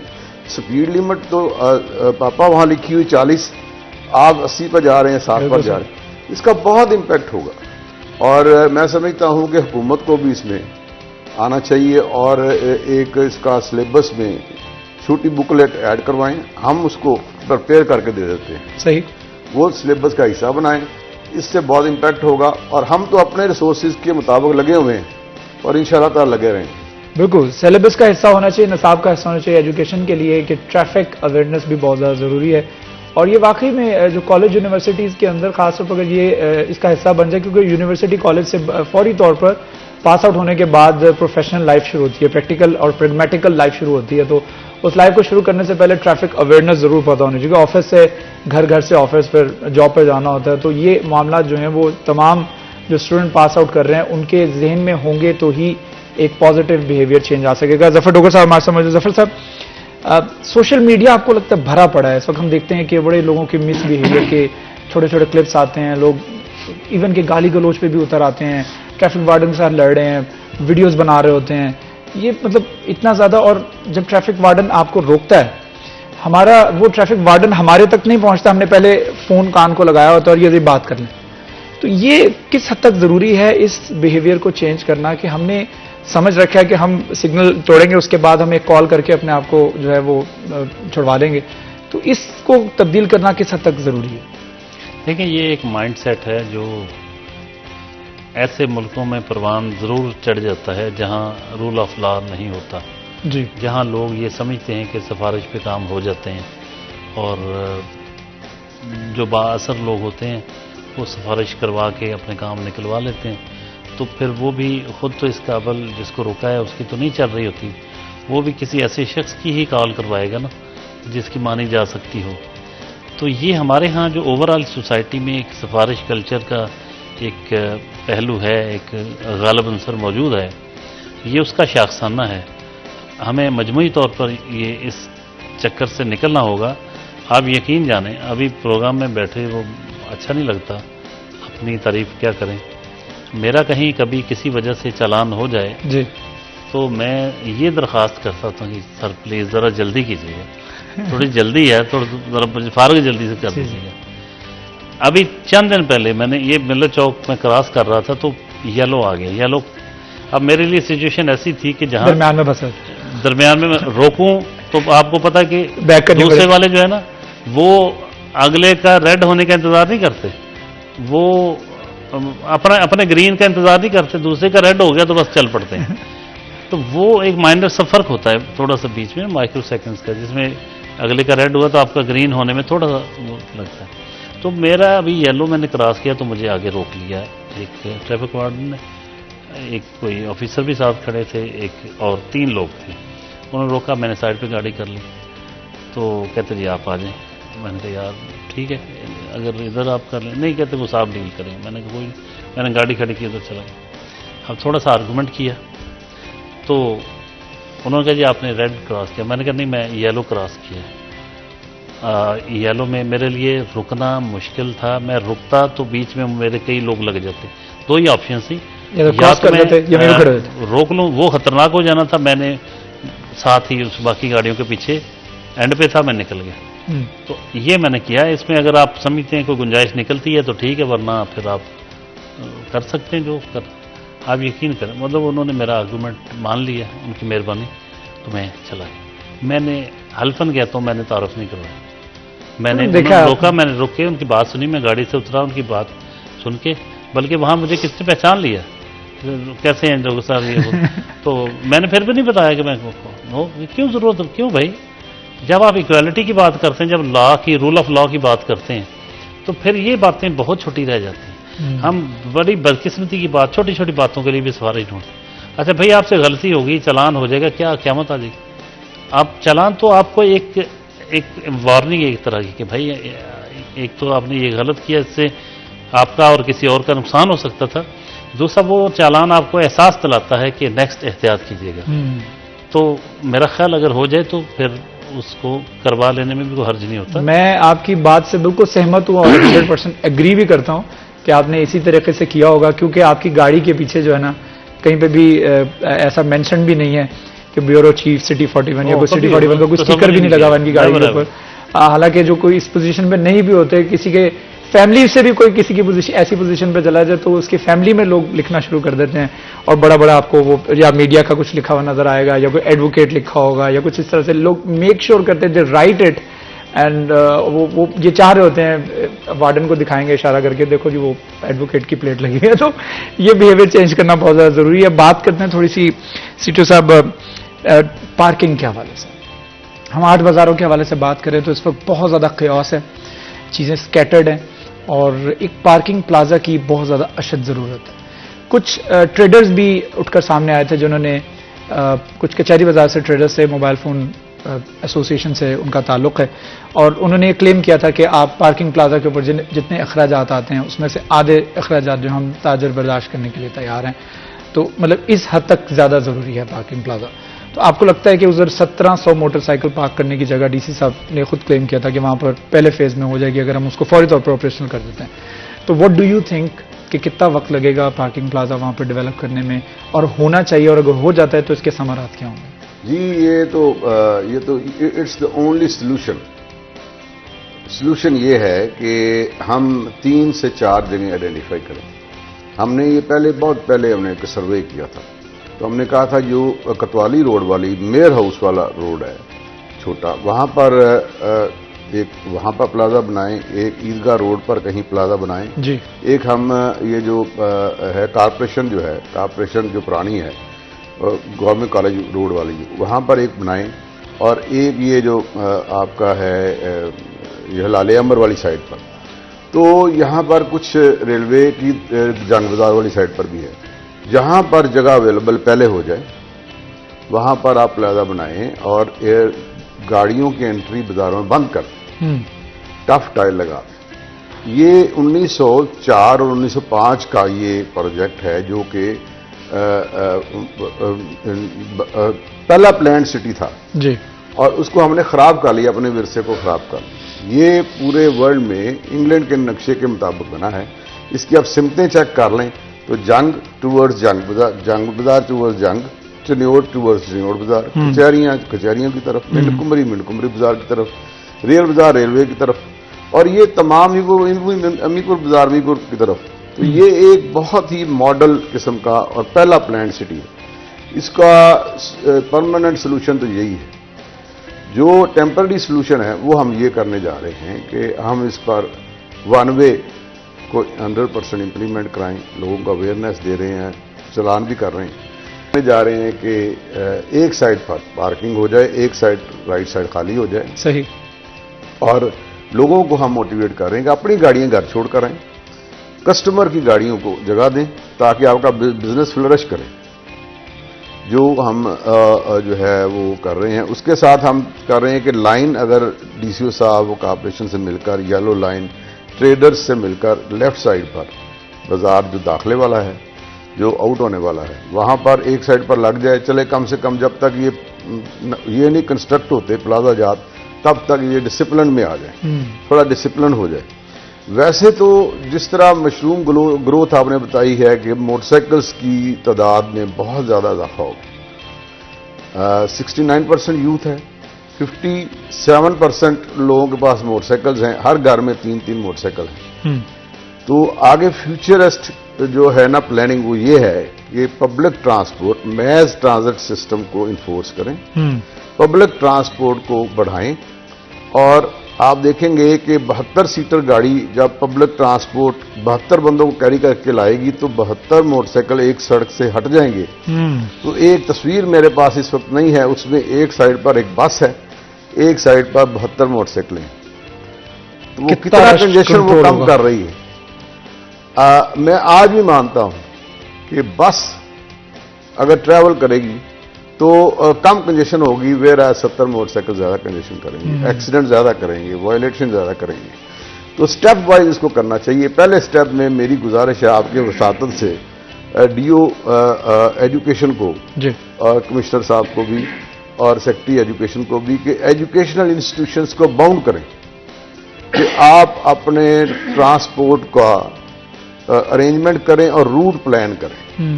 आपके बच्चे मोटरसाइकिल पर ना आए, खासकर जो 10th तक के जो कॉलेज के अलावा जो स्कूल्स हैं, अपनी वैन्स चलाएं और अपने वो बसेस चलाएं और रूट प्लान करें।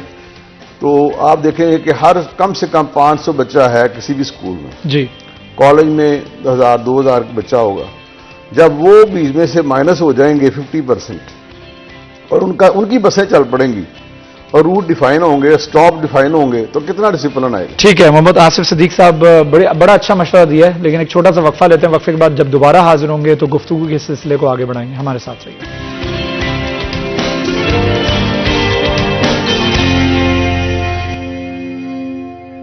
Welcome back. सिटी एट 10 में एक मरतबा फिर आपको खुश आमदीद कहते हैं। गुफ्तगू कर रहे हैं हम ट्रैफिक मसाइल के हवाले से और उनके हल के हवाले से।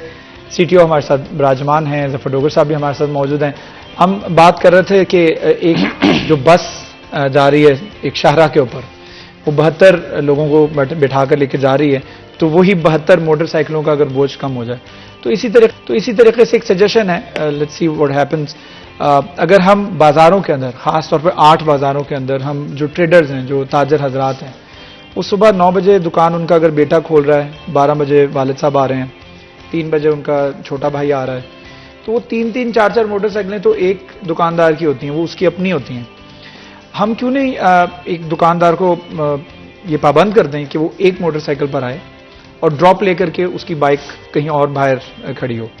हमें पता है कि इस ताजर ने रोज़ाना बुनियादों पर अपनी दुकान आकर के खोलनी है। तो ख़ासतौर पर मैंने रेलवे रोड के ऊपर और रेल बाज़ार के अंदर ये नोट किया, ज्वेलर्स के पास 6-6, 7-7 मोटरसाइकिलें उनकी अपनी हैं और उनके पास गाड़ियाँ मौजूद हैं। वो मोटरसाइकिलों के ऊपर ड्रॉप लेते हैं अपनी दुकान के ऊपर और वो मोटरसाइकिलें वहाँ पर खड़ी रहती हैं, क्योंकि शाम को बात वही है कि हम पैदल चलना नहीं चाहते। तो क्यों नहीं आप अपनी गाड़ी आपने बाहर पार्क की है तो आप वहाँ से पैदल आ जाएं। आपकी हेल्थ भी सही रहेगी, आपका दिन में एक वॉक भी हो जाएगी, आप कुछ कदम भी चल जाएंगे, आपकी कैलोरीज भी बर्न हो जाएंगी। तो इस पर क्या कहेंगे? ये आइडियल है। मैंने तो पहले कहा है कि मैं इनकी सहूलत के लिए एक और चीज़ ऐड कर देता हूँ। आपको ड्रॉप करें, आप आएँ पब्लिक ट्रांसपोर्ट पर आएँ या अपनी ट्रांसपोर्ट पर आएँ, बाहर उतरें, अंदर गाड़ी मना होनी चाहिए। वहाँ से आप गोल्फ कार्ट जो हैं जहाँ बैठकर आपको गोल्फ नहीं खेलते, वो ओपन सी एक गाड़ी होती है, वो अगर आप नहीं चल सकते वो वहाँ पर शटल सर्विस हो, वहाँ पर बैठे आपको अपनी दुकान या आपके बाजार में उतार दें। प्रॉब्लम इज दिस कि ये 8 बाजार नहीं है, ये 8 बाजारों के अंदर कोई 50 बाजार हैं, गोल बाजार जी, गोल के साथ कई मार्केटें हैं। ये हमें जो नज़र आ रही हैं कचहरी बाजार में दुकानें, इसकी और चनियोड़ बाजार के दरमियान में जो दुकानें हैं, इसके और रेल बाजार के जो दरमियान में दुकानें हैं, जो कभी मकान हुआ करते थे, उन मार्केट्स में, क्लॉथ मार्केट्स में, दीगर मार्केट्स में बहुत ज़्यादा लोग वो भी सारे बाज़ारों में खड़ी करके जाते हैं, क्योंकि वो अंदर तो लेके नहीं जाते। तो सिर्फ सबसे ज़्यादा ज़रूरी ये है कि आप ड्रॉप लें, टेम्पररी सोल्यूशन। परमानेंट सोल्यूशन ये है कि उसको बंद करके पार्किंग प्लाजाज बनाए जाए। बिल्कुल सही। डॉक्टर साहब, मैं चाहूँगा इस पर भी आप अपना भी कॉमेंट दीजिए। What's your take on that कि ये ऐसा होना चाहिए? जी बिल्कुल। ये जो ओपन गाड़ी की बात कर रहे हैं, गोल्फ की तरफ की जो गाड़ी होती है गोल्फ की, ये बड़ा ज़बरदस्त सिस्टम होगा। उसमें थोड़ी सी बड़ी हो जाए बेशक, वो उसमें आप बैठें, पैसे उस पे करें, जिस बाज़ार में जाना जहाँ उतरें, वो 8 बाज़ारों में घूमें, उसका मैकेनिज़्म बन सकता है। आप अगर पैदल नहीं चल सकते तो आप पे करें और आगे चले जाएं, मामूली सा उसका हो फेयर। और पार्किंग प्लाजा तो वैसे भी बनना चाहिए, वो बहुत ज़रूरी है, लेकिन वो नाकाफ़ी है। वो मतलब एक पार्किंग प्लाजा से वो मसला हल नहीं होगा, क्योंकि आसिफ साहब बिल्कुल ठीक कह रहे हैं कि ये महज 8 बाज़ारों की बात नहीं है। 8 बाज़ारों के अंदर बड़े बाज़ार हैं, बाज़ार ही बाज़ार है। इतनी वहाँ मतलब दुकानें हैं, इतनी दुकानें, हर शख्स की अपनी कन्वेंस है। वो मोटरसाइकिल, साइकिल, किसी गाड़ी में भी को आते होंगे, वो गाड़ियाँ भी खड़ी होती हैं। तो इनका बहरहाल एक सिस्टम बनाना पड़ेगा, बहुत बड़ा चैलेंज है, लेकिन इसको इस चैलेंज से निपटे बगैर इसको ज्यों का त्यों बरकरार रखना ये बड़ा ख़तरनाक है, क्योंकि आप बाज़ारों में चल ही नहीं सकते। आप अच्छा आज अगर आपको कोई चीज़ लेनी है, घंटा घर का रुख करते ही मतलब उसका तसव्वुर करते ही बंदा सर मैं खुद बताते खुद मैं ऑनेस्टली स्पीकिंग पिछले 4 दिन से जाने का प्लान बना रहा हूँ, पर मैं इसलिए नहीं जा रहा, मुझे पता है कि वहाँ पर रश इतना होगा। मैं 2 से 3 घंटे तो मुझे कंफर्म लगेंगे। ऑफिस आवर्स में बिल्कुल नहीं जा सकते, ऑफिस आवर्स के बाद जाएंगे तो वहाँ कदम रखने की जगह नहीं होती, कि वो बिल्कुल मछली मंडी बना होता है और वहाँ पर गाड़ी पार्क करना, फिर या गाड़ी में जाना, चलो मोटरसाइकिल पे जाना। मैंने जब भी गया हूँ मैंने प्रेफर किया मैं मोटरसाइकिल पे जाऊँ। अब मैं शिराज कहूँ कि अब गाड़ी पे पैदल, अब जो झंग बाजार है उसमें तो आप पैदल भी नहीं चल सकते, दुकानों के आगे इतना 15-15 फुट आगे तक लगाए हुए जिगजैग जाना पड़ता है इधर से होकर एक अच्छा मोटरसाइकिल मैंने से एक क्रॉस दिन करके। यकीन करें, मैं समझता था कि शायद ऐसे हम कुछ ज्यादा बढ़ा चढ़ा के बात कर, एक दिन वाकई में पैदल जा रहा, पैदल नहीं गुजरा जा रहा था, और जो ही जिधर से जाना आगे फुल बाजार भरा हुआ है, और वो जो आप कह रहे हैं कि जिगजैग भी नहीं हो रहा था। मैं कहा यार स्टक हो गए, रुक गए कि चलें गाड़ी में नहीं, मैं गाड़ी बाहर खड़ी करके दूर पैदल जा रहा हूं, पैदल नहीं गुजरा जा रहा था।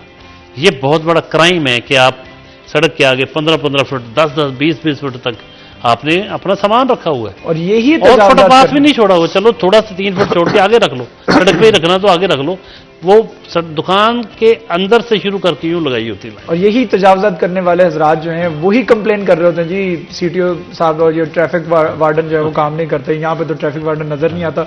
वहां पर एक ट्रैफिक वार्डन तो क्या मेरे ख्याल 10 ट्रैफिक वार्डन भी तैनात कर दिए जाए तो वो कुछ नहीं कर सकेंगे। जो उन लोगों का बिहेवियर होता है, जो वो एक ऐसा कयामत तो सुगरा बरपा हुई होती है वहां लोग संभल नहीं रहे होते, एक दूसरे की मान नहीं रहे होते, एक दूसरे को गाली गलौच हो रहा होता है एक दूसरे के सामने। तो मेरे ख्याल में इसको भी बड़ा जरूरी है। 2 किस्म की हैं, एक वो इंक्रोचमेंट है जो दुकानदार अपनी दुकान बाहर लगाता है, बिल्कुल।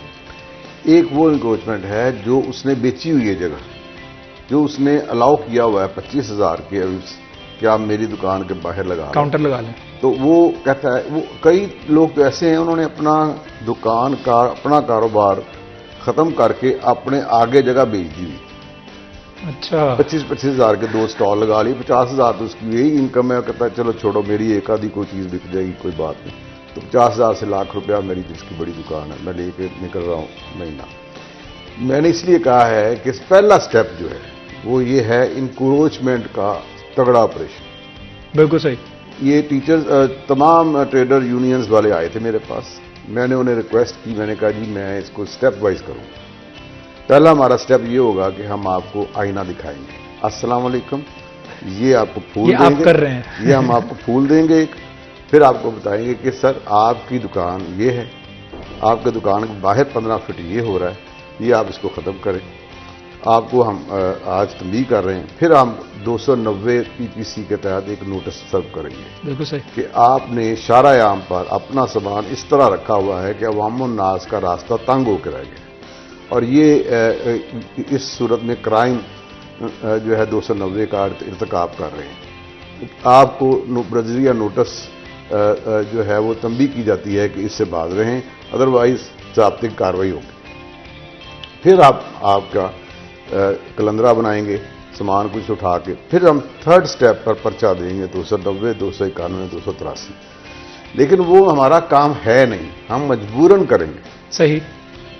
तो ये काम जिनका है उनको करना चाहिए। तो उन्होंने मुझसे कहा कि जी ये आप देखें जी हमसे बात करें, हम इस पर तो नहीं, हम थोड़ा सा पार्किंग भी हमें दूसरी साइड पर दें, लेकिन वो इस पर बात करने को आने को तैयार। फिर ये उन पर मैंने कहा मैं बाजार टू बाजार आपसे बात करूँगा। तो कोशिश हम करेंगे इंशाल्लाह ताला, इसमें बेहतरी आएगी जितनी आ सकती है। टेम्पररीली जो हमारा आर्जी सोल्यूशन है, काम बहुत हैं, हमारी ड्यूटीज बहुत ज़्यादा हैं, चीज़ें स्कैटर्ड हैं, उनको समेटना है, स्ट्रीमलाइन करना है, बहुत सारे चैलेंजेस हैं, लेकिन आपका बिहेवियर, आपकी जो डिटर्मिनेशन है, उससे ऐसा लग रहा है कि you will deliver, and we wish you all the best for that. और इंशाल्लाह ताला आप जो इंटेंशंस रखते हैं, अल्लाह ताला आपके इस इंटेंशंस में बरकत अता फरमाए और आपको आपके मिशन में, जो शहर को संवारने का मिशन है, उसमें कामयाबी दे। जफ़र डोगर साहब हमारे साथ मौजूद थे। डोगर साहब आपका बहुत शुक्रिया। हम खुशकिस्मत हैं कि जफ़र डोगर साहब जैसी टीचर हमारे जो हैं वो उस्ताद हैं, और उनके साथ हम शुक्रगुजार हैं कि एक ऐसे CTO फैसलाबाद को मिले जो जिनका ताल्लुक फैसलाबाद से, जो फैसलाबाद से प्यार करते हैं, फैसलाबाद की शाहराहों को, गलियों को, इलाकों को समझते हैं। तो we wish you all the best once again. Thank you so much both of you for joining us. इसके साथ साथ अपने होस्ट शराज भट्ट को इजाज़त दीजिए। अल्लाह हाफ़िज़।